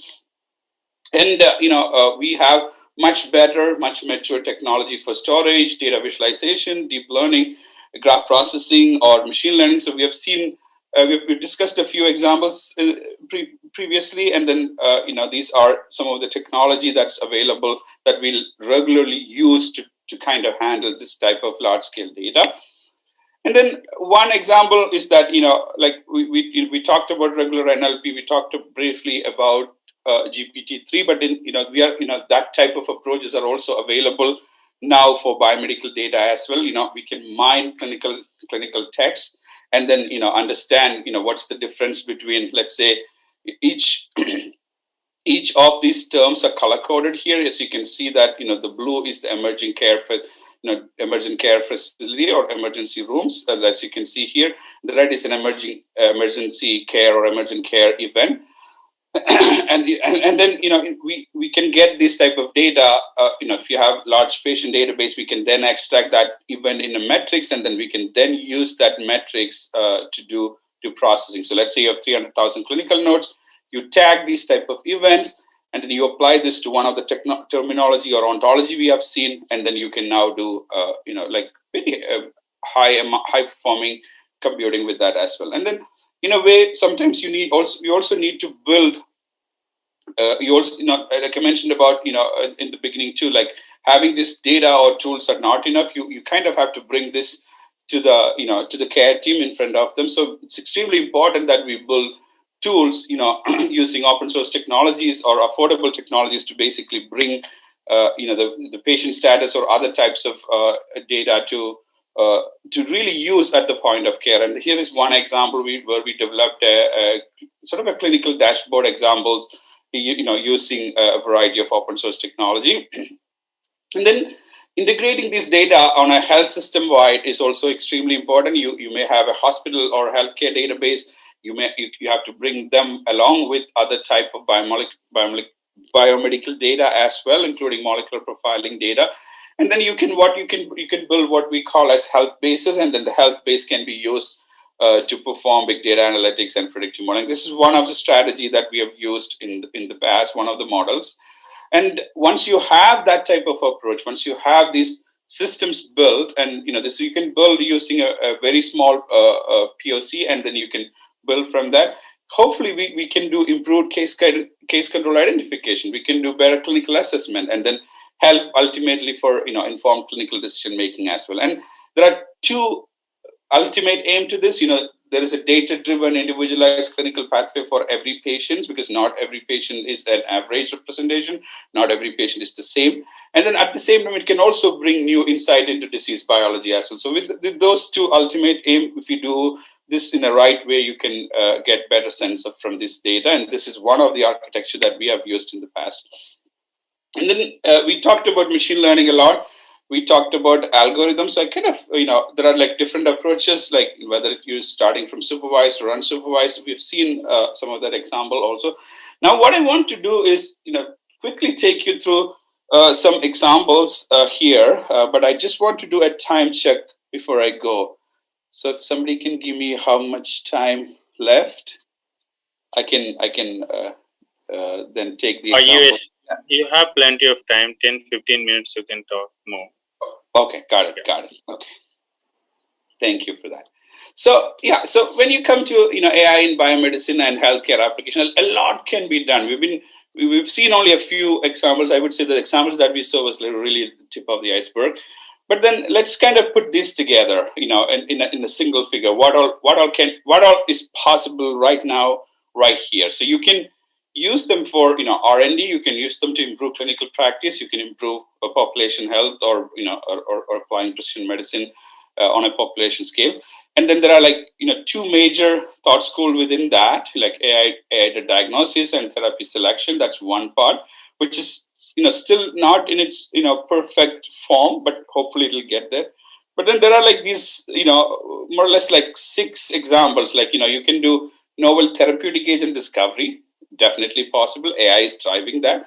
And you can do disease stratification, within a large population of your patients, whether it's a type 2 diabetes patients or whether it's COVID patient. Within that COVID population, what should we look at? Maybe there is a subset that need the most care. This is a typical scenario in healthcare, right? We'll have a small percentage of patients that are sicker, that need 80% of the care in certain situations, but in the setting of COVID, the volume is pretty high as well. So it's a little bit of a different problem. And then we also now have a capability to do integration of multi-omic data. We just don't talk about genomics anymore, but you can also bring in genomics plus other type of omic or other type of clinical data. We can use AI right now to improve physician efficiency and efficacy. This is actually an important piece. And we saw that with the combination of sensors and wearables, you can do remote monitoring. You don't need to have the patient and a physician in the same room, or the diagnostic consultant in the same room. We can use a combination of algorithms, combination of sensor data and sensor fusion, and do monitoring and diagnostics and take care of patients that way as well. And then the last but not the least, can also do optimized resource allocation as well. And then all the other things, like the different types of AI, whether it's conversational AI or computer vision and things like that, we can apply them to each and every one of this, sort of a functional area within biomedicine. And then, these are some of the examples that, I've been working on, or my team has contributed to, for example, predicting staffing requirements within a certain hospital unit, forecasting, clinical acuity for patients, can we prioritize advanced illness patients using some algorithm? Can we do better characterization of rare disease patients? Can we use, cases assignment predictions for patients? Can we apply a combination of algorithms and methods to, come up with repositioning therapies for diseases? And again, this was a while ago. We had a sort of a situation of Nipah virus in Kerala, and we used a combination of repositioning back then as well. And we thought that was a rare event, and within that was 3 years ago in 2018 actually. And then now we are with another sort of really global pandemic right now with COVID. So what I'm going to do, kind of show you a few quick example. So there are infinite possibilities. I'm just going to show you a few quick ideas, in here, 3 key ideas. I would skip a few slides, but you'll get a sense of what's possible.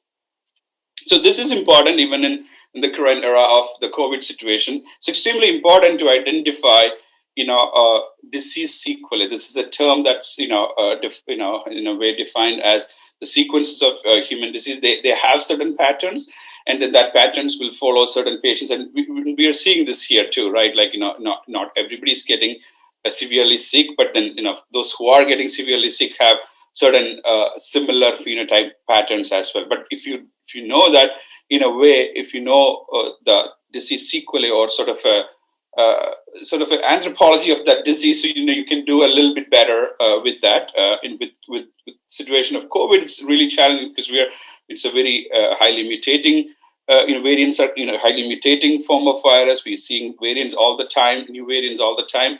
We don't have enough data, but really to think about it, I'm really presenting this as an example. So it's a work that we have done and we have published in the past. So what we have done is that we basically took around 1,200 disease and almost 1 million patients.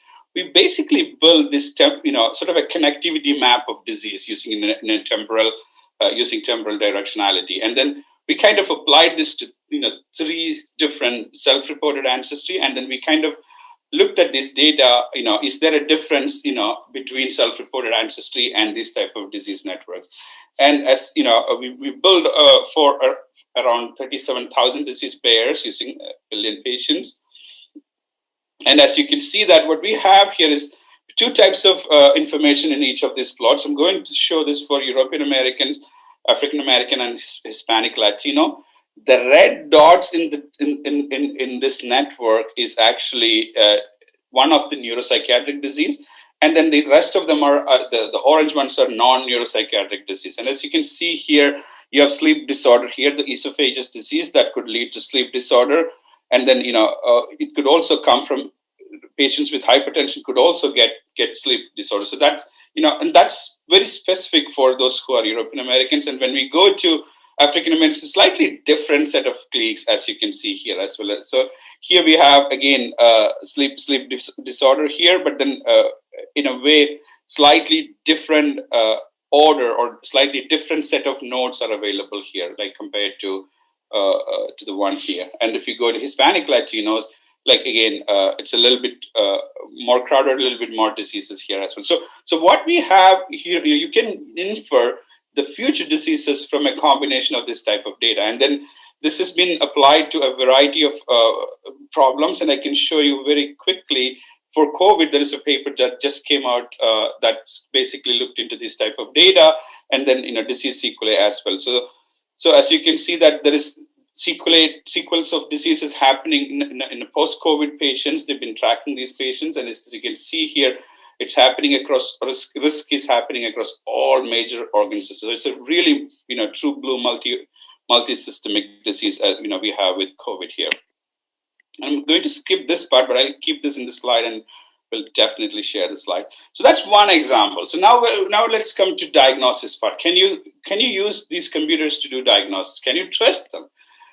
So I want to kind of share this. This is a kind of now famous and a bit old again, like a cause of death paper that came out in BMJ. So the third case, number 3 in this particular survey was based on the estimate. Medical error was the third most common cause of death in the US.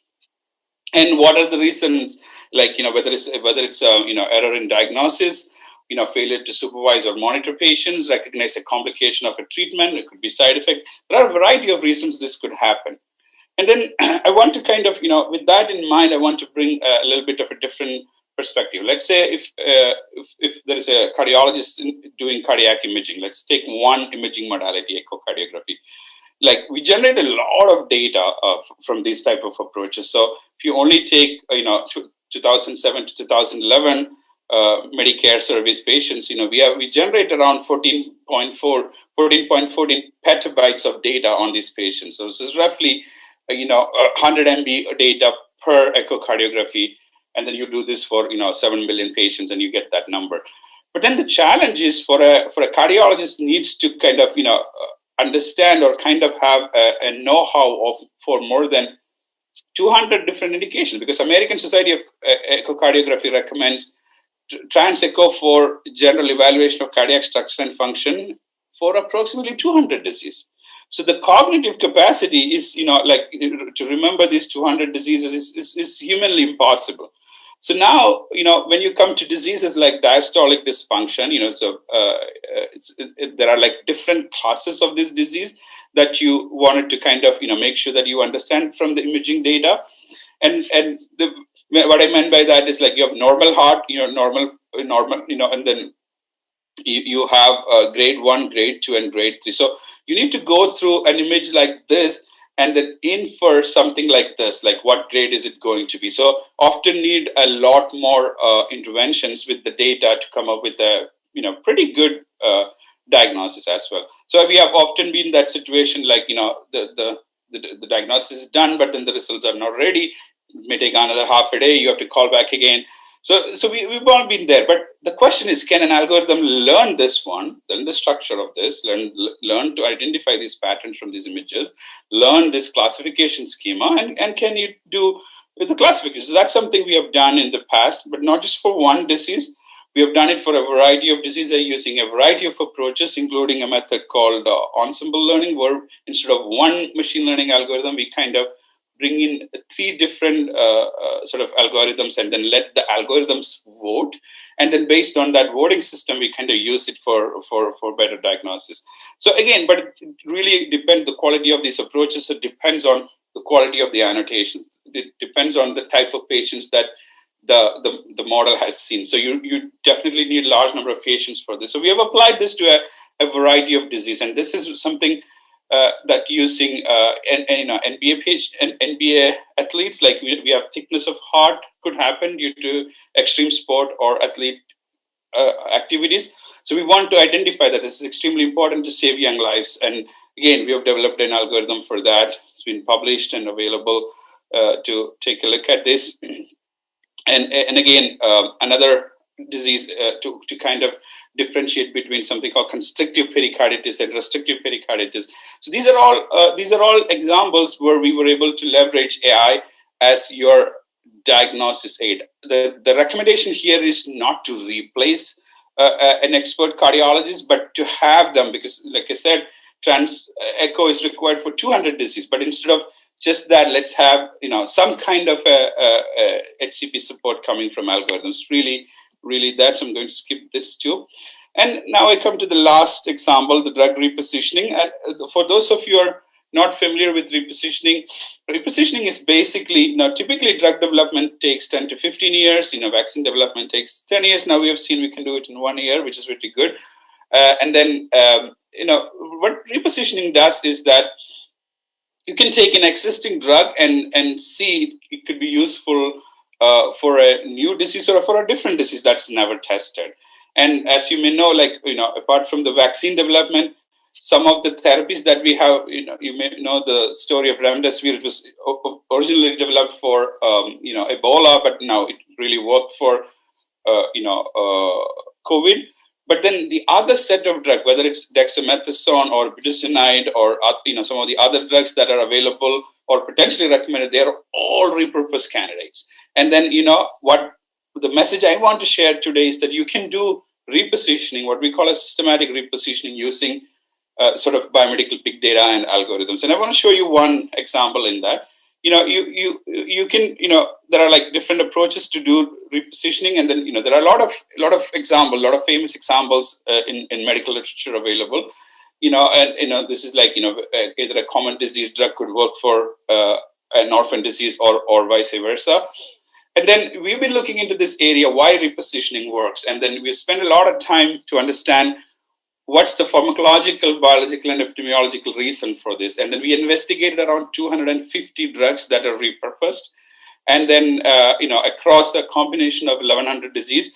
And then we found that if 2 diseases, let's say disease A and B, hypertension and diabetes, I'm just coming up with an example here, they could potentially be repurposed across if their genetic architecture between the diseases are shared, like the same set of genes are driving. And then again, there is a concept in biology called pathway crosstalks, and this is like you you have a biological pathway that's driving, let's say, one disease or one type of cancer, it could be driving another type of cancer too. So that if there is a crosstalk between the 2 diseases, AI models, it could happen as well. So those are like, in a way, sort of a biological evidence. But then when you come to disease comorbidity, let's say you have 2 diseases that are highly comorbid, you can, in a way, you could use that as well. So these were some of the evidence we captured. And again, this is pre-COVID results. And why repositioning? Like, again, patients would need better therapy, rare disease families, but you can use a combination of target biology, disease biology, and then potentially come up with repositioning. You can use sometimes the same EHR for some type of validation for this. You still need experimental validation. You still need clinical trials, but then that time is actually, compared to a traditional drug discovery, this would be less. You can see plenty of examples in literature. These are like oncology drugs that are repurposed to other types of diseases here. And then repositioning is like, there are like different way we use compound reuse. There are a lot of different type of compound reuse strategy. Like sometimes you combine drugs, Sometimes, you do therapeutic switching. Sometimes you do drug dosage changes. Repositioning is not any of that. Repositioning is you reuse a small molecule or a biologic approved by any regulatory agencies for one condition and come up with a hypothesis to see if it could work for potentially another disease. And there is a whole reason why this is working. And I don't have to show this slide anymore, I think, because with COVID we have seen that with examples of dexamethasone and budesonide, we are seeing that this is one of the way to go to address the kind of global pandemic we are in.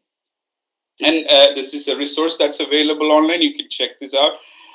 Let me quickly and again why this is working right now. You might wonder. So one reason is that there is a key biological concept called pleiotropy. Pleiotropy occurs when one gene influences two or more seemingly unrelated phenotypic traits, and this is a bit of a common in biology. Like a gene could do different function in different situations.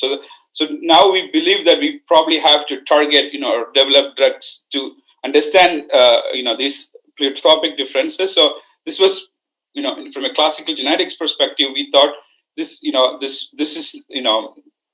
this may not be useful in drug discovery, but these days with the success of repositioning and others, this is now an important theme in biology. This is possible because genes can influence multiple phenotypic traits, and that might be the reason we are seeing this. So for example, you have one genetic variant that's associated with, like, let's say, 6 or 7 different types of phenotypes, whereas you have another one that's only doing for one. So let's say if I'm targeting a gene containing this variant, I might get at least a therapy for 2 diseases, whereas this one I'll only get the therapy for 1 disease. So that's the concept here, really. It's not that simple though.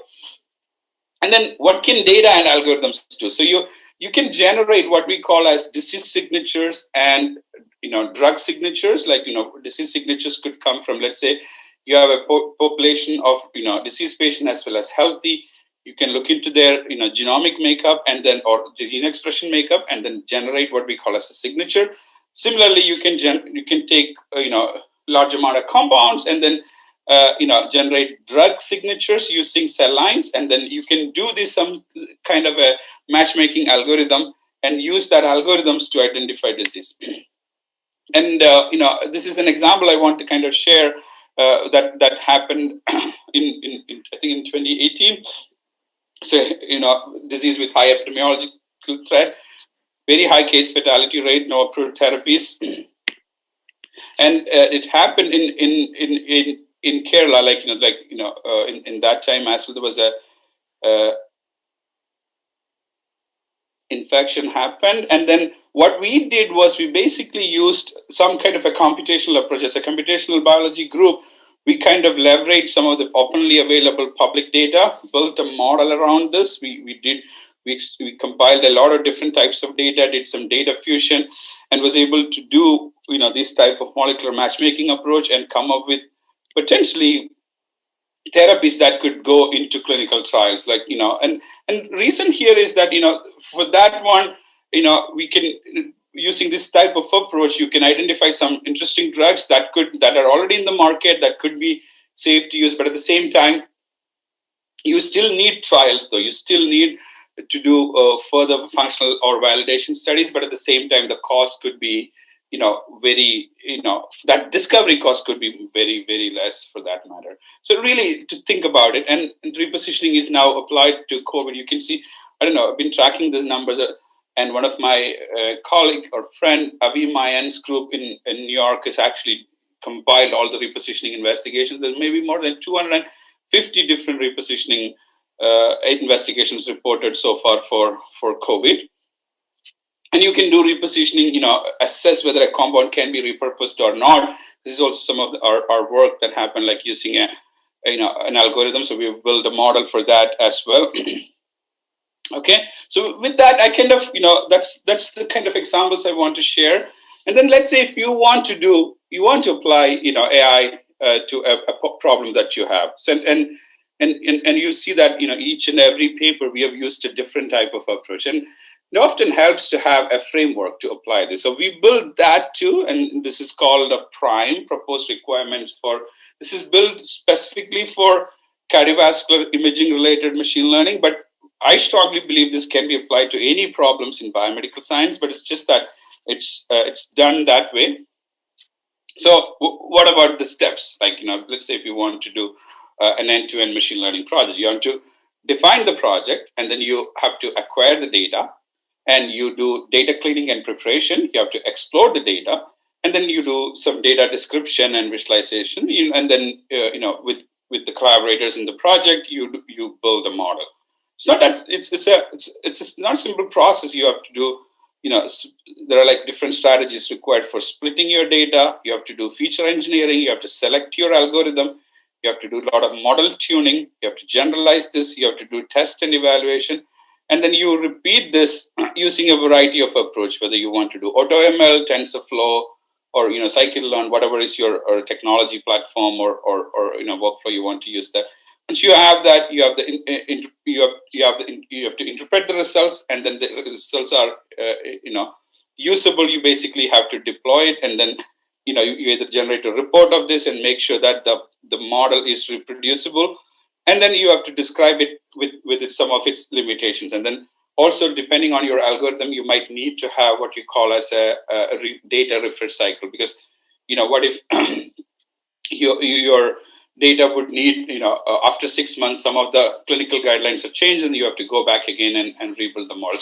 So this is something, you can take any complex machine learning problem, kind of, bring it down to this, sort of 7 steps approach. So, you can think like a machine learning scientist, take any problem that you have, and if you can define this in simple English, the rest is the technical part, and we can always do that. You can always find engineers to kind of help with that part. So this is one framework to build an end-to-end machine learning pipeline.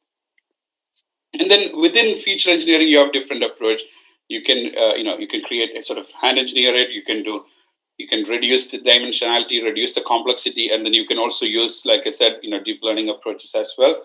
And then you have within model assessment, there are like different approaches, like whether different ways to split your data, different ways to either you do a Monte Carlo close validation or you do a bootstrapping approach. And then here is a bit of a best practices strategy, like like you can use a bit of a checklist here, so with all the different approaches. And then again, we divide that into designing the study plan, data standardization, selection of ML methods, model assessment, model evaluation, replicability, and the reporting limitations. So we created a simple checklist for each of this step. I hope this would be useful for some of you. And with that, I strongly believe the data availability is growing. A lot more platform to collect patient data. We have a better way, affordable and accessible way to collect heterogeneous data. But then, we can integrate that along with the molecular data, low-cost molecular profiling could accelerate the application of AI in medicine and drug development. And then, and standardization is happening within bioinformatics and other parts of this applied AI field. And we hope there will be newer computational medicine standards will come in, and PRIME is one example. And advances in AI, including artificial general intelligence, which is sort of ultimate form of AI, will have a huge, profound impact in biomedicine and healthcare. With that, I would, for an Indian context, we need better funding for sure, and then national phenotyping projects, and then in a way, a lot more data could be in text mining using index scripts would be great. There are a lot of options for interdisciplinary collaborations and start some of these unique programs in engineering, NMed or MD PhD programs, and then also like support activities like integration with national projects, whether it's with bioinformatics centers or the Indian Genome projects and all, would make a lot more difference. And scaling scientific evidence-based and optimized healthcare to 1.2 billion people would need the input from AI, in my opinion. I'd like to thank some of my collaborators, and then most of the work that I presented today was developed and when I was in Dr. Joel Dudley's group back at Mount Sinai, and it was funded predominantly by NIH, and I've also shared some work from Northwell Health and most of this work were again funded by NIH as well. And there's a Swiss award, for repurposed DB as well. With that, I'll stop.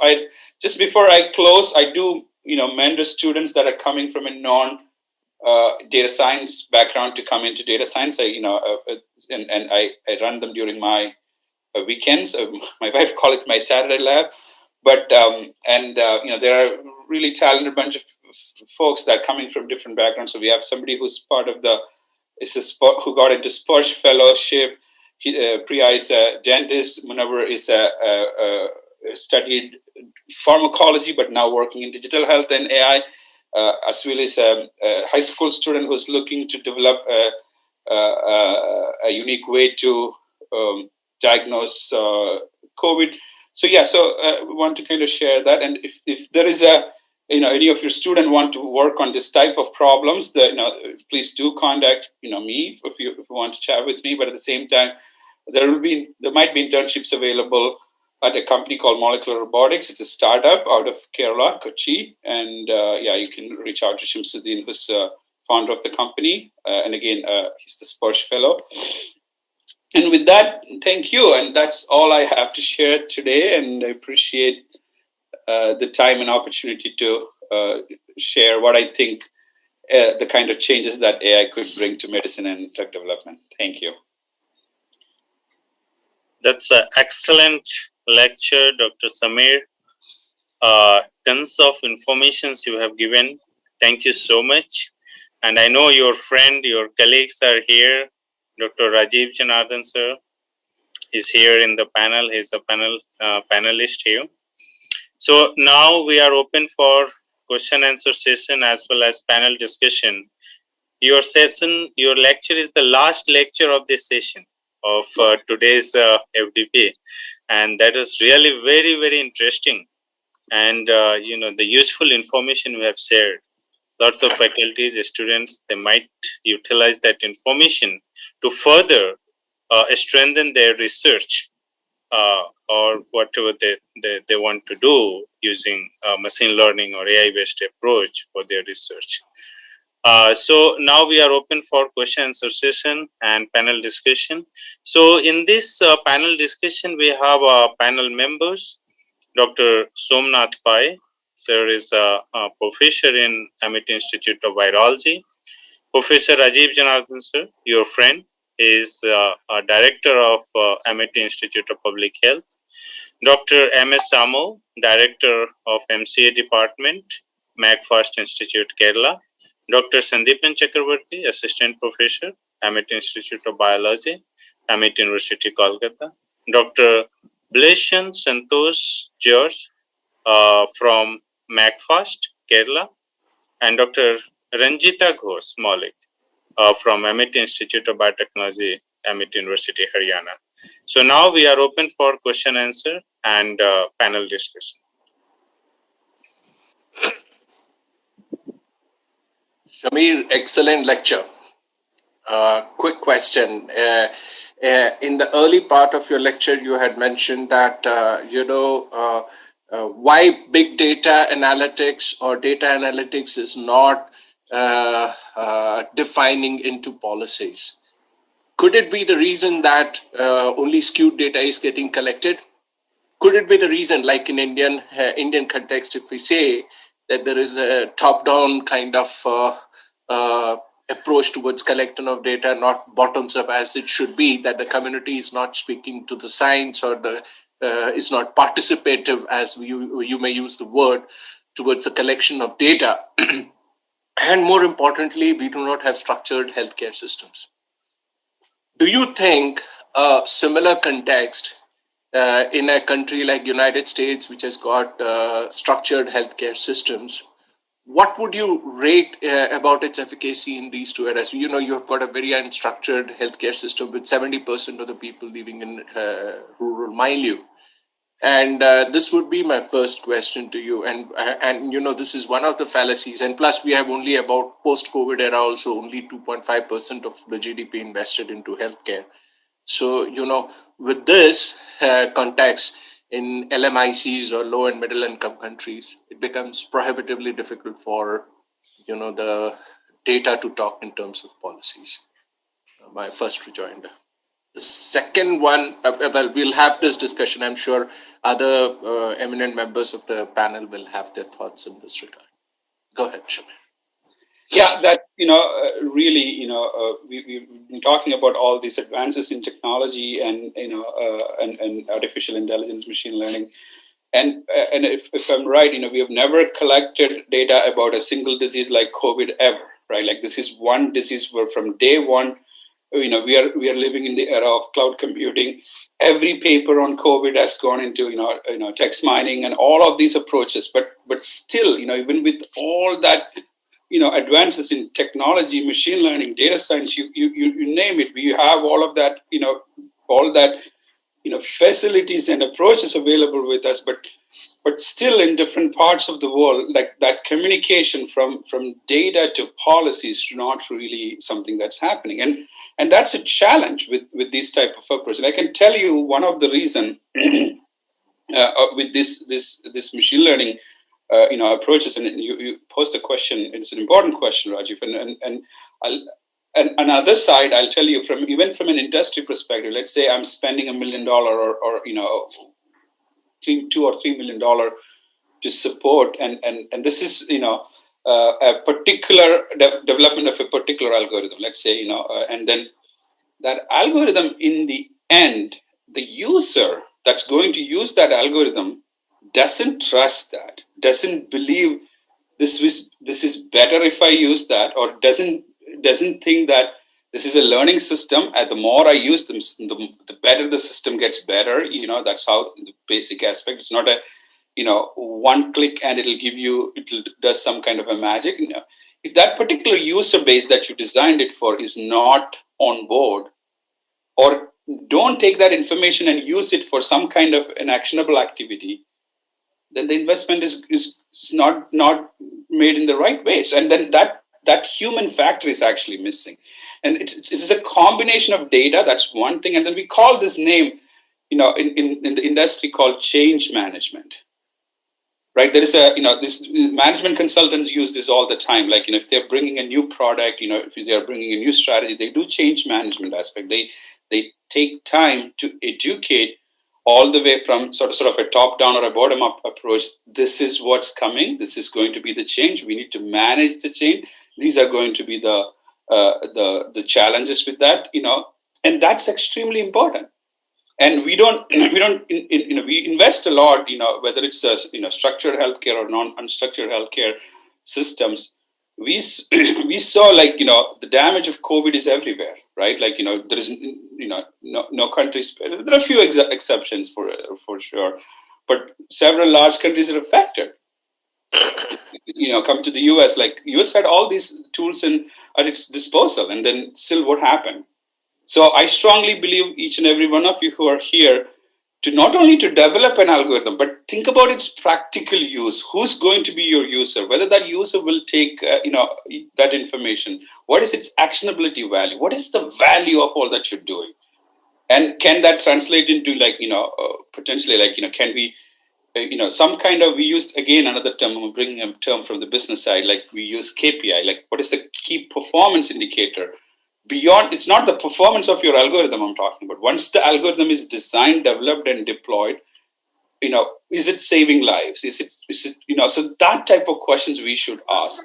Because if you don't do that, if you don't develop that, we don't see a lot more value for our AI investment. So as eminent faculties from the country, you need to think about what is the actionability of your AI algorithm? What is its value? Are you going to do change management?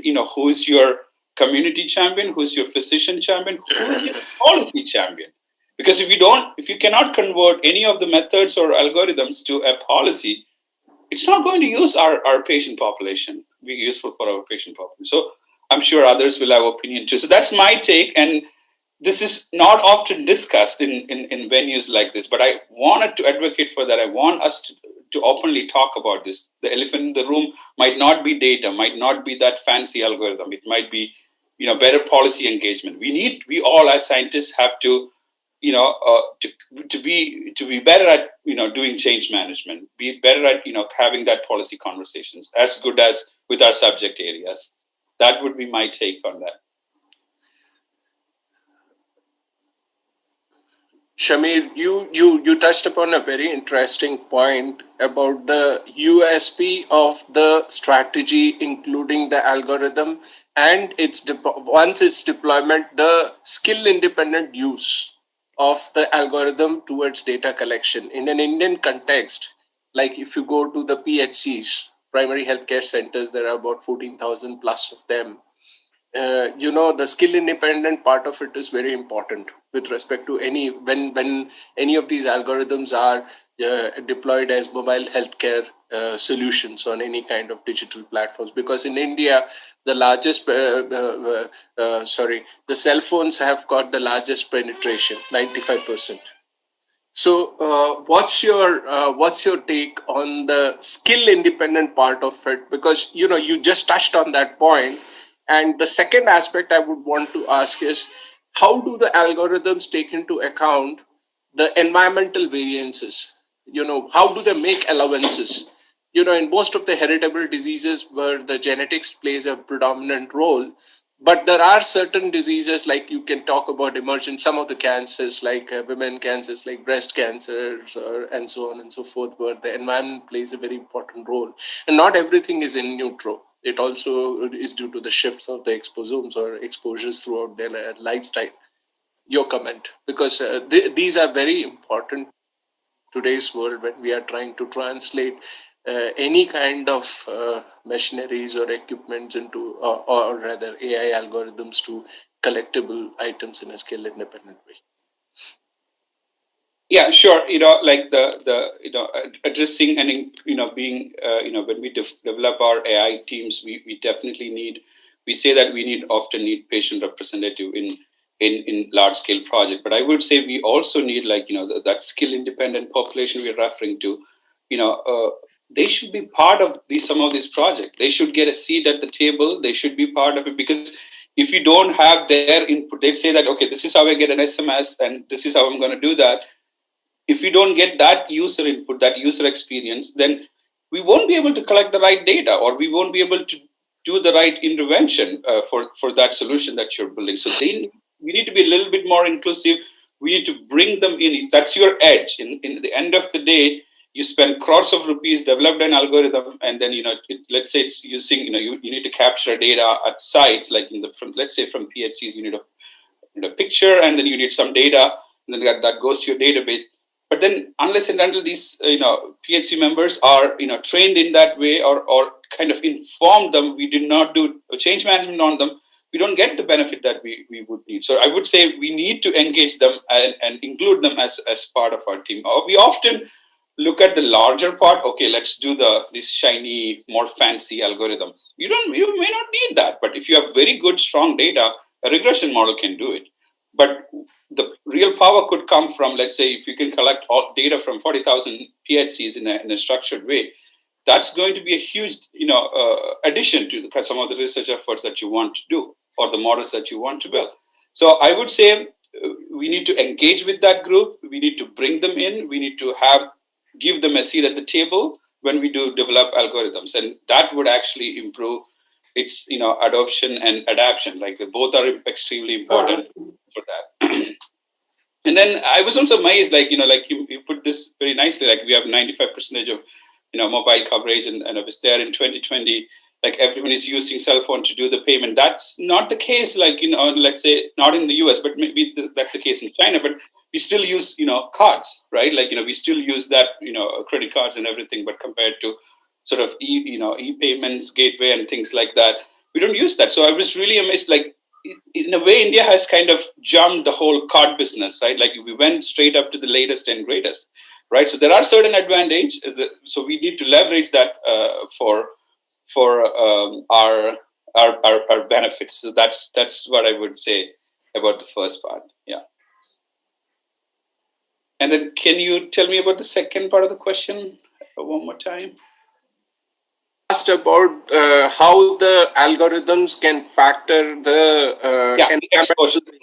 Yeah. So that's an extremely important point. So there is in the United States, like we have a National Institute for Environmental Health Safety that has put sensors around the country that measure lot of different environmental exposure. I don't know if you have a similar type of project in India. We should have for somewhere, one way or the other, or that type of a network can be built in using some kind of a research grant to show its, show its impact. So the exposome data, if I have a zip code, I can go in and pull, for a long list of chemicals, exposure data. But we need that type of approach. Now, like I told you, a few examples were, just like the cost of sensors are going down, we can basically build a sort of a sensor network to do that. And then there are like some companies trying to do it as well. Like there in the United States, there are both, some of the government effort as well as some startups and other types of companies like, weather company and all, like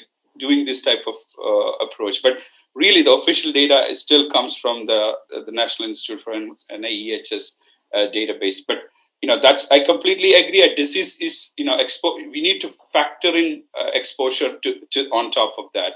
And there are like sort of a lot of conundrums as well, right? Like, I know one of the speaker, early this morning today, like I was listening to the talk where we were expecting, COVID to have a bigger impact on sort of asthma belt within India.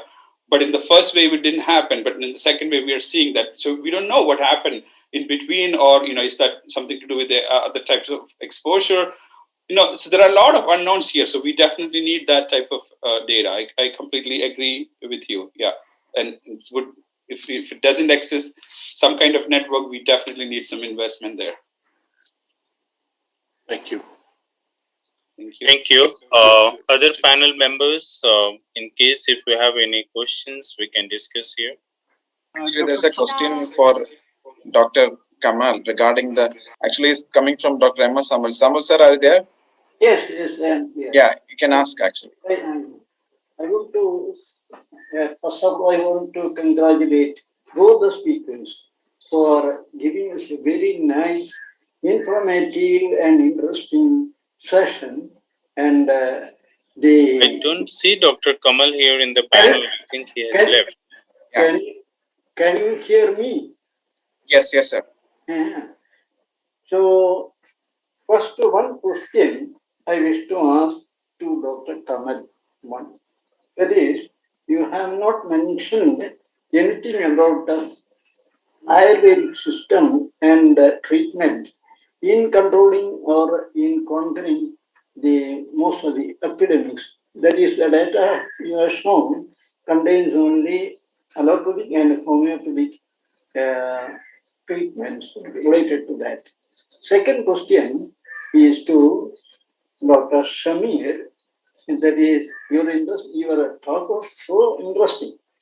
And I just want to put a question that is an open problem. Namely, in Ayurveda, our traditional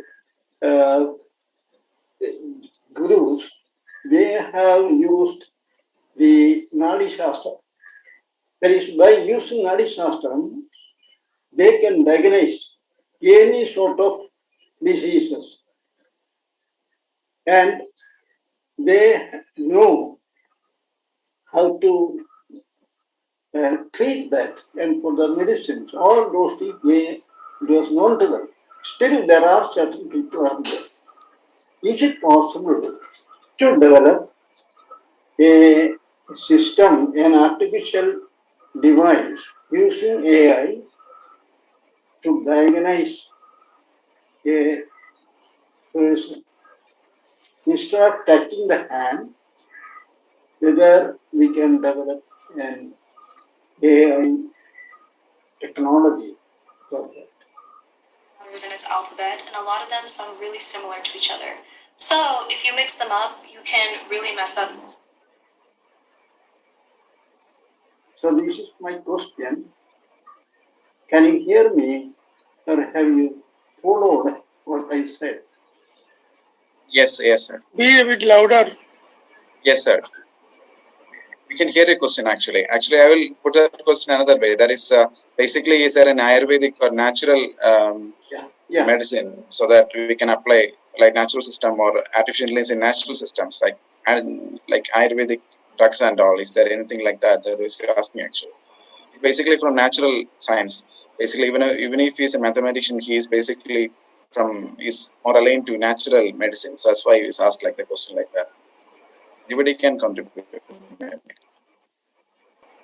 Yeah, maybe I can start. Just my comment would be that you can definitely the question is like can we take the problem of Nadi Shastra based diagnosis into an AI based system? My short answer would be yes. In a way that would be possible. But again, if Ayurvedic doctors would use that, would make sense to develop something like that. It would need again some significant investment and all.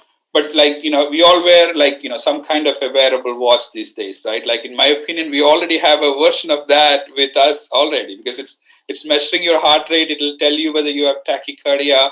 It'll tell you your water content. Like the newest version can even do blood pressure.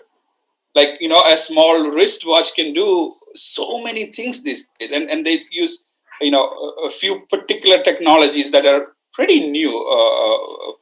So photo plethysmography or something. So they basically put the light waves into the skin and then detect patterns from that, and then with the combination of that, they basically look into your combination of physiological parameters and come up with your heartbeats and things like that. So in a way, we have an implementation already in our smartwatch.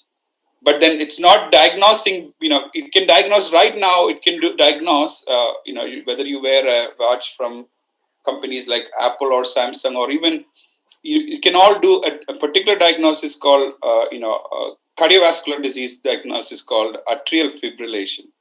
So that's already there, but it can only do one disease now. But what you're talking about is for hundreds of disease. We need to use this information, but that needs significant investment. But I would say it would be possible. We'll see that in another 5 to 10 years in one way or the other. I don't say every disease, but let's say most common ones in one way or the other will be the diagnosis will be coming to our wristwatches. That's my take, but yeah. Samuel sir, if I may be allowed to interject a supplement. Sir, one of the basic fallacies of the Indian systems of medicine, including Ayurveda, is the lack of appropriate documentation. Yeah. And also the fact that the practitioners do not properly transmit the knowledge acquired by them over a lifetime. Since it's not written and passed on, as it is moving from one generation to next generation, there is a depreciation. Only in the last 20, 25 or 30 years or so, the government of India has established the Ministry of Ayush and tried to propagate. Even then, there are a lot of disparities. I do hold every year a training program for Ayush people, and I see still they are, kind of stenched into their own specific territories. So until the silos are broken, until they are willing to embrace the newer technologies and adapt them to their spheres of medical practice, sir, the kind of thought process which you are mentioning, yes, that is the future. I also agree with Dr. Khader and wholeheartedly support. But, for a clap, it has to have two hands to clap. It can't just be a single hand clapping. So that kind of acceptability to newer dimensions of knowledge with respect to technological revolution has to be also acceptable and also to be practiced more intuitively and inclusively by the medical practitioners. That's all, sir. Thank you, sir.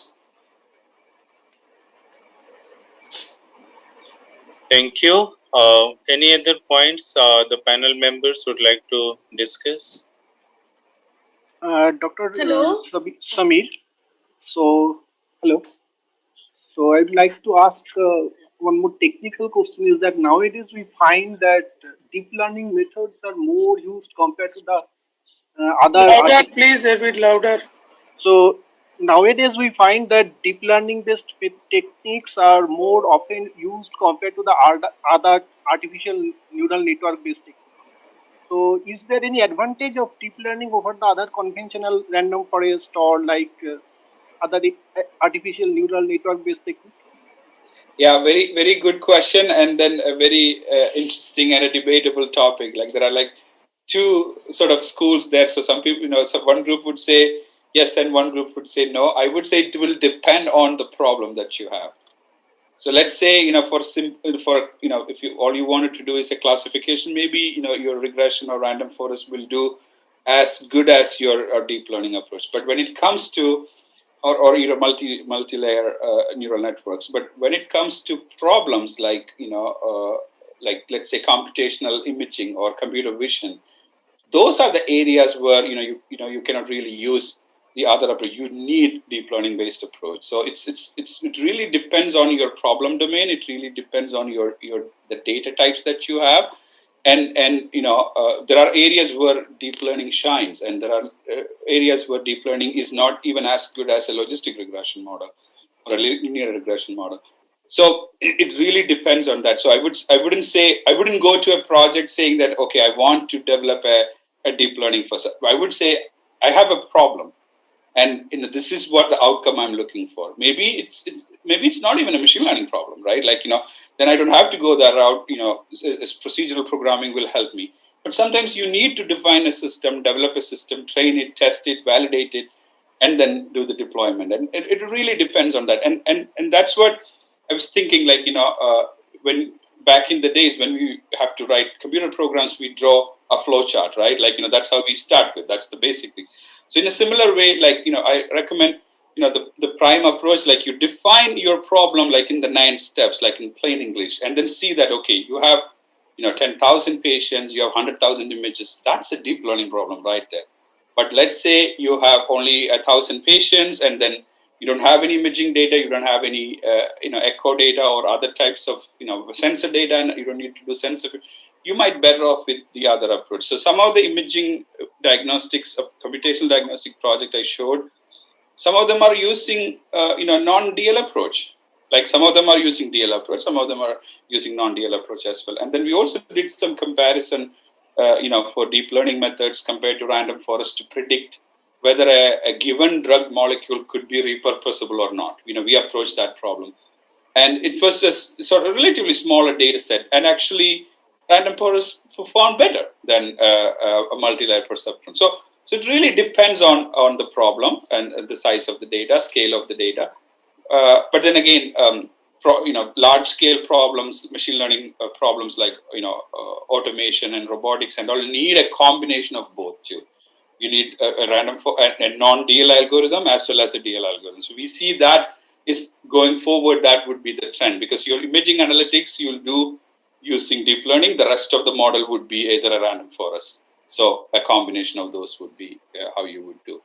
And there is a whole area of like machine learning architecture. How do you architect a machine learning model? That's again a very active area. Nowadays, you can even, if you give it data set, there are systems called AutoML system that can, select the best algorithm for you as well. But it usually works very well on non-imaging data set. But when you have imaging data set, when you have EEG, KG, that type of data set, they don't do really good. So so that's what it is. But I think Dr. Ranjita would like to make a point. No, sir. Actually, I have one question to Dr. Shamir. It was really great talk.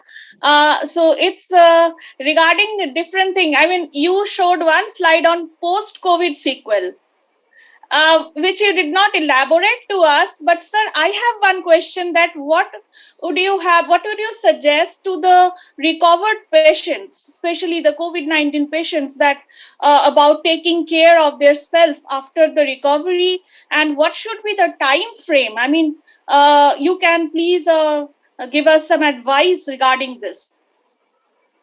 So unfortunately, I wouldn't be able to give a medical advice. I'll give a bit of an advice from a scientific perspective, though. So again, we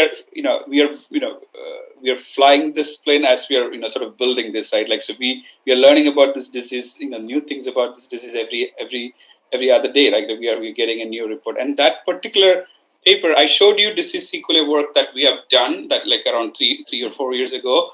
And then I wanted to kind of show that these are the kind of approaches we can use. Like now as we speak right now, we don't know which group, which disease sequelae would happen to our patient population, right? So I gave that as a sort of a potential problem some of you may potentially think about to solve. And I showed that particular paper. That's actually a Nature paper that just accepted and shared in the community that showed that, you know, there are different subset of patients that are actually forming different types of disease sequelae. And I can bring that, if I could bring that slide up for 1 second. That's okay with everyone. I just want to make a point there. And this important point there is that, you know, in a way, the patient populations are, this is not a homogeneous situation, right? Like where we can understand what's happening. So this is a real analysis. It's not a predictive model. And then, you know, they looked into a large amount of patient data. So let me quickly share that so we can talk for a minute. So what we have here primarily is that, let me bring this up in a second. So as you can see here, you have your adjusted hazard ratio and then excess burden that's coming from the analysis. So these are all, you know, different disease systems, as you can see, starting from cardiovascular, coagulation, dermatology. And then one of the let's look at these, you know, long tail ones here. Like, you know, for example, here, you know, one of the consistent disease sequelae would be like within pulmonary, it's shortness of breath, within, you know, musculoskeletal weakness, and then within mental health, like there is sleep disorders happening. There is a, you know, anxiety happening here. So, and then within, you know, general category fatigue, we expect that, and then within, you know, coagulation subset, we have thromboembolism. So what's really happening is that these are different types of patients, and then, you know, the green ones are the positives. They're positive but didn't go to hospital or ICU, and these are like different subtypes. Like within that, like, you know, within the hospitalized patients, what's the risk, you know, and what's the excess burden for this, and then here you have actually a hazard ratio for these events. So this is from a, you know, around 70,000 hospitalized, 13,000 outpatients, and that this is the analysis. This is not a prediction or AI based approach, but you can actually build this as, you know, an AI based approach and help these patients, you know, to create that, you know, sort of a pathway of care or care pathway for these patients, and that would be you know, definitely, you know, helpful for them. So that's one, and then we can make it a little bit more data driven. And I'm sure this is one of the first study that looked into sequelae, and there will be more papers coming in. And, you know, we can use this type of data if it's collected to kind of improve that. But again, it will not be useful unless and until physicians have access to something like this in their hospital while they're doing the consulting, and get these data from patients, feed into the system, and then have a conversation with patient. So this is going to be, you know, maybe one of your patient could be having a higher risk for thromboembolism. So we need to take care of them better compared to someone having either a skin rash, let's say. You know, there are two different categories, right? So understanding who is at higher risk for a high risk event is very, very, yeah. That would be my suggestion, and it's going to be a long journey, but you know, there are ways we could address that challenge. But great question. Thank you, though. Thank you, sir. Yeah, completely agree with you. Thanks. Thank you, Dr. Samir. And we are close to our the timing, the last session. So may I kindly request now Dr. B.C. Das sir to give concluding remarks. Yeah, thank you, Dhruv. Before I go for a concluding remarks, I have some questions, some comments rather. I reserved it because I allowed all the panelists and the others to speak about. I didn't interrupt. So I think it is something related to the basic question. Being a cancer researcher, and I think it's some reflection of my colleague, Dr. Rajiv Janardhanan. So this is a basic questions of the utility of this AI system in the healthcare. Particularly, it is very important in many spheres. It is being utilized. we do see in everyday life. And initial slide, Dr. Khader has shown that in the automobile system it is very much used. Why not in the healthcare system? Healthcare system has some problem, but I would point out that. But before that, I must appreciate, highly appreciate rather the journey, rather the talk, excellent talk that Dr. Samir has given. It's really huge aspects he has dealt with and very nicely presented. I am sure all the participant has immensely benefited, will be benefited. But question is that, as you all know, and that it is nothing but AI is nothing but the data science or the data analytics. As you sow, so you reap. So as you put the data, that you create the algorithms or the machine learning, but what you put the data, that is how do you ensure that the data is correct. Even after your cleaning and even after your filtering and all these things, which Rajiv has pointed out, and we have always the doubt. And after having done, okay, you have done the cleaning and you are very much sure of the data is right.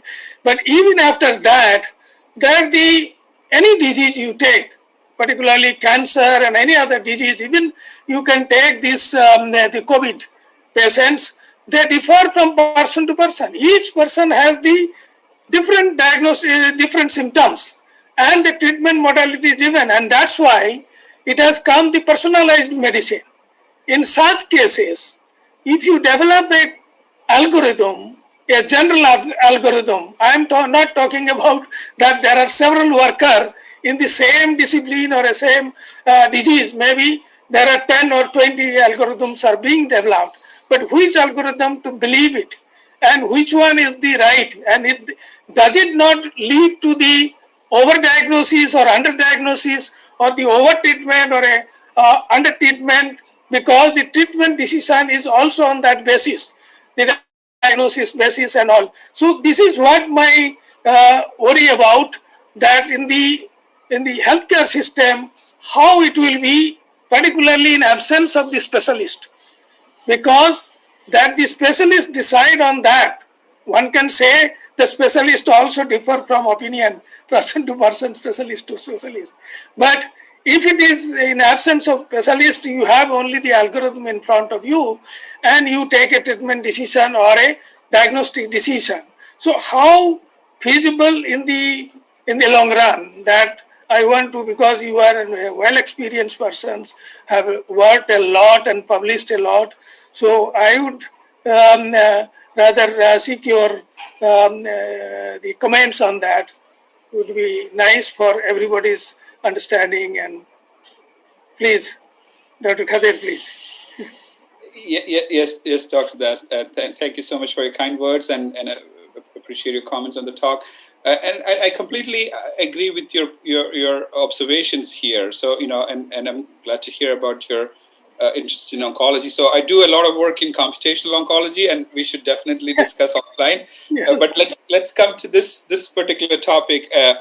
It's an important point, right? Like, I didn't mention anything about oncology today. The reason that, that's a field where we have sort of precision medicine approach in its some kind of maturity, right? Like you can, target a therapy for a HER2 positive patient or an EGFR positive patients. Things are happening there, but we don't see that anywhere else in medicine. Why? There is a lot of reason for that, and that will be a whole discussion. But I'll tell you, you raised a very, very important point. We talk about precision medicine. Is it, then what would happen? How would physicians adapt to this challenge? Like, where every patient need a unique treatment strategy, how would we do that? So that's a challenge. I completely agree. But let me propose the other side of this problem. Right now, what happens right now is that, let's take even the most, popular, some of the popular medications are out in the market, like, whether it's, one of the statins or, you take that. So there is a percentage of patients that respond very well to that, right? Like, let's put that number, between 30 to 40% of patients put that. But then there is another section of the patients. You take every drug, you can see that there is a segment of patients where this therapy is not going to be beneficial for them. And there are several reasons, right? Like maybe not adverse, reactions, but we don't see the expected, outcome from that patients, right? Like, who are these patients? We don't even, right now at this point of time, like within COVID situations, like we have a few challenge, right? Like, we don't know who's going to get sick, sicker over a certain time period. That's something we don't know because everybody's getting infected, but a subset of patients are getting. So that's one of the problem called clinical acuity prediction that can be addressed if we have, like you said, good quality data. Yes. Right? But then good quality data is not. It's not. We cannot, give a wearable sensor to 1.2 billion, Indians, or for that matter, the whole population. That's practically not possible. So we have to have, and then, we have to have some kind of a sampling and some kind of an approach would be required. And then, in a situation like this, we should have been a bit more proactive, collecting data throughout the year, and then that would have actually helped us. Now we are in a different type of situation. It will be different. So to conclude that part, that's one challenge we have. And then let's say if we have a patient, and then we have this variety of therapies. You mentioned about whether it's dexamethasone, remdesivir, and then we have some understanding because they have already done randomized controlled trials. We know that if you take the disease course of the disease, at this particular point, you recommend this drug, there will be a better outcome. That's what we are all expecting. And then again, I would say, and now how do you convert all of that into a precision medicine framework? Would it be like one treatment for everyone? And then how do we do, and then actually delivering that is impossible, right? So I'm not expecting it to go into that level. That's still a challenge and a challenge that we should address. But at the same time, I would say, who are going to be responders and non-responders for a given therapy? That's a question. That's a simpler version of that same question. So I can at least know, rather than those who should be prescribed, I'll know those who should not be on this particular drug, which is a different, it could have a better benefit from that. That's one thing. And then, like you very much working in the oncology space, sometimes, the patients are on a terminal stage of cancer. Each choice of medications are extremely important, right? Like, you have a medication that goes for 3 months. If a patient is not going to respond to that one, you don't need to use that therapy, right? Like, so in a way, the same thing we have to apply here as well. And then the last point I would say, within the COVID, what happens is that who's going to be like, long COVID versus non-long COVID patients, like, that's again another open question we don't have an answer to. So these are all in a way related, but like you said, we need good quality data, high quality data to answer them.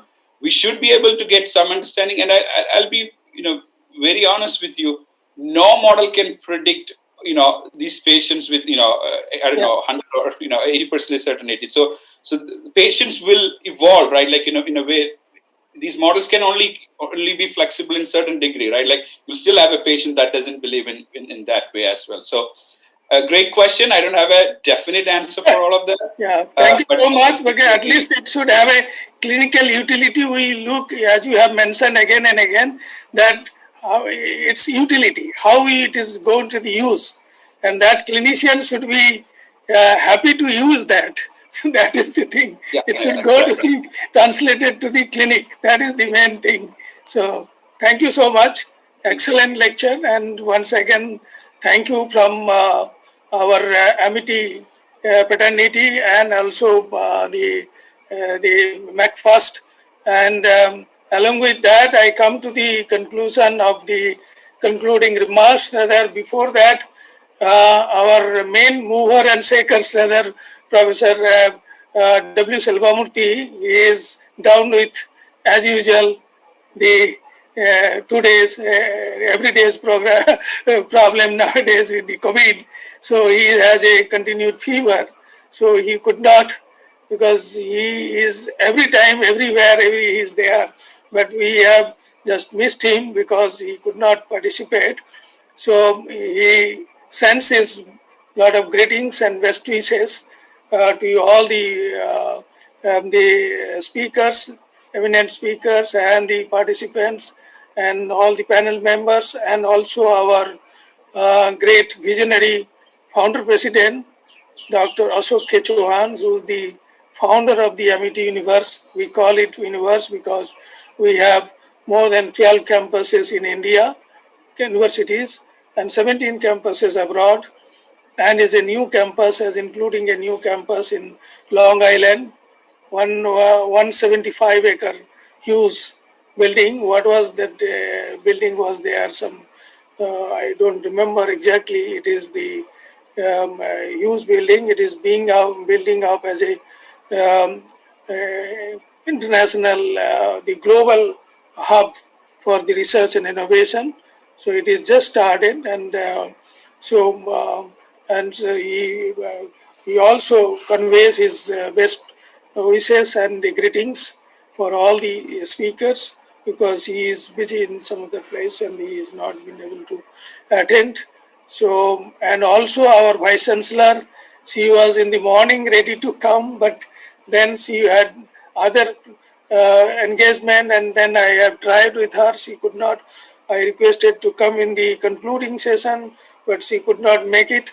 But nevertheless, she has sent also her greetings and best wishes, and also our Chancellor, Dr. Atul Chauhan, who could not attend also.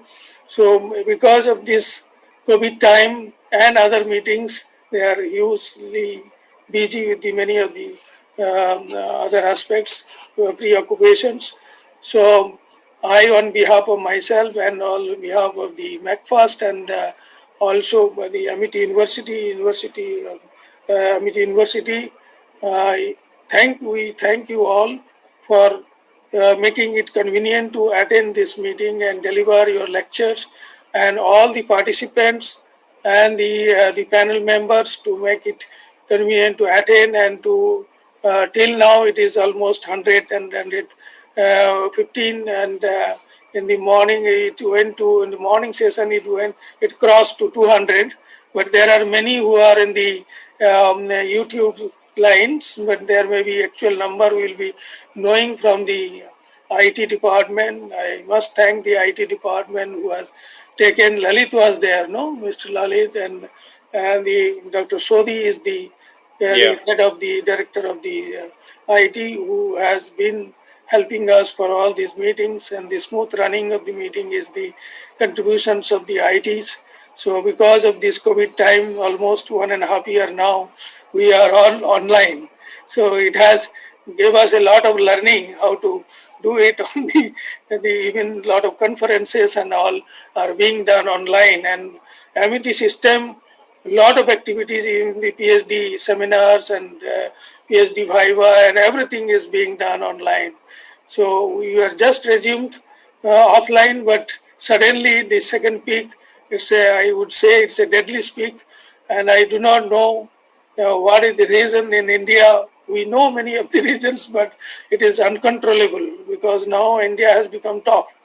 So that's very unfortunate. We pray God that something would do that it will come down in a month or 2 months time. So we only hope for the best.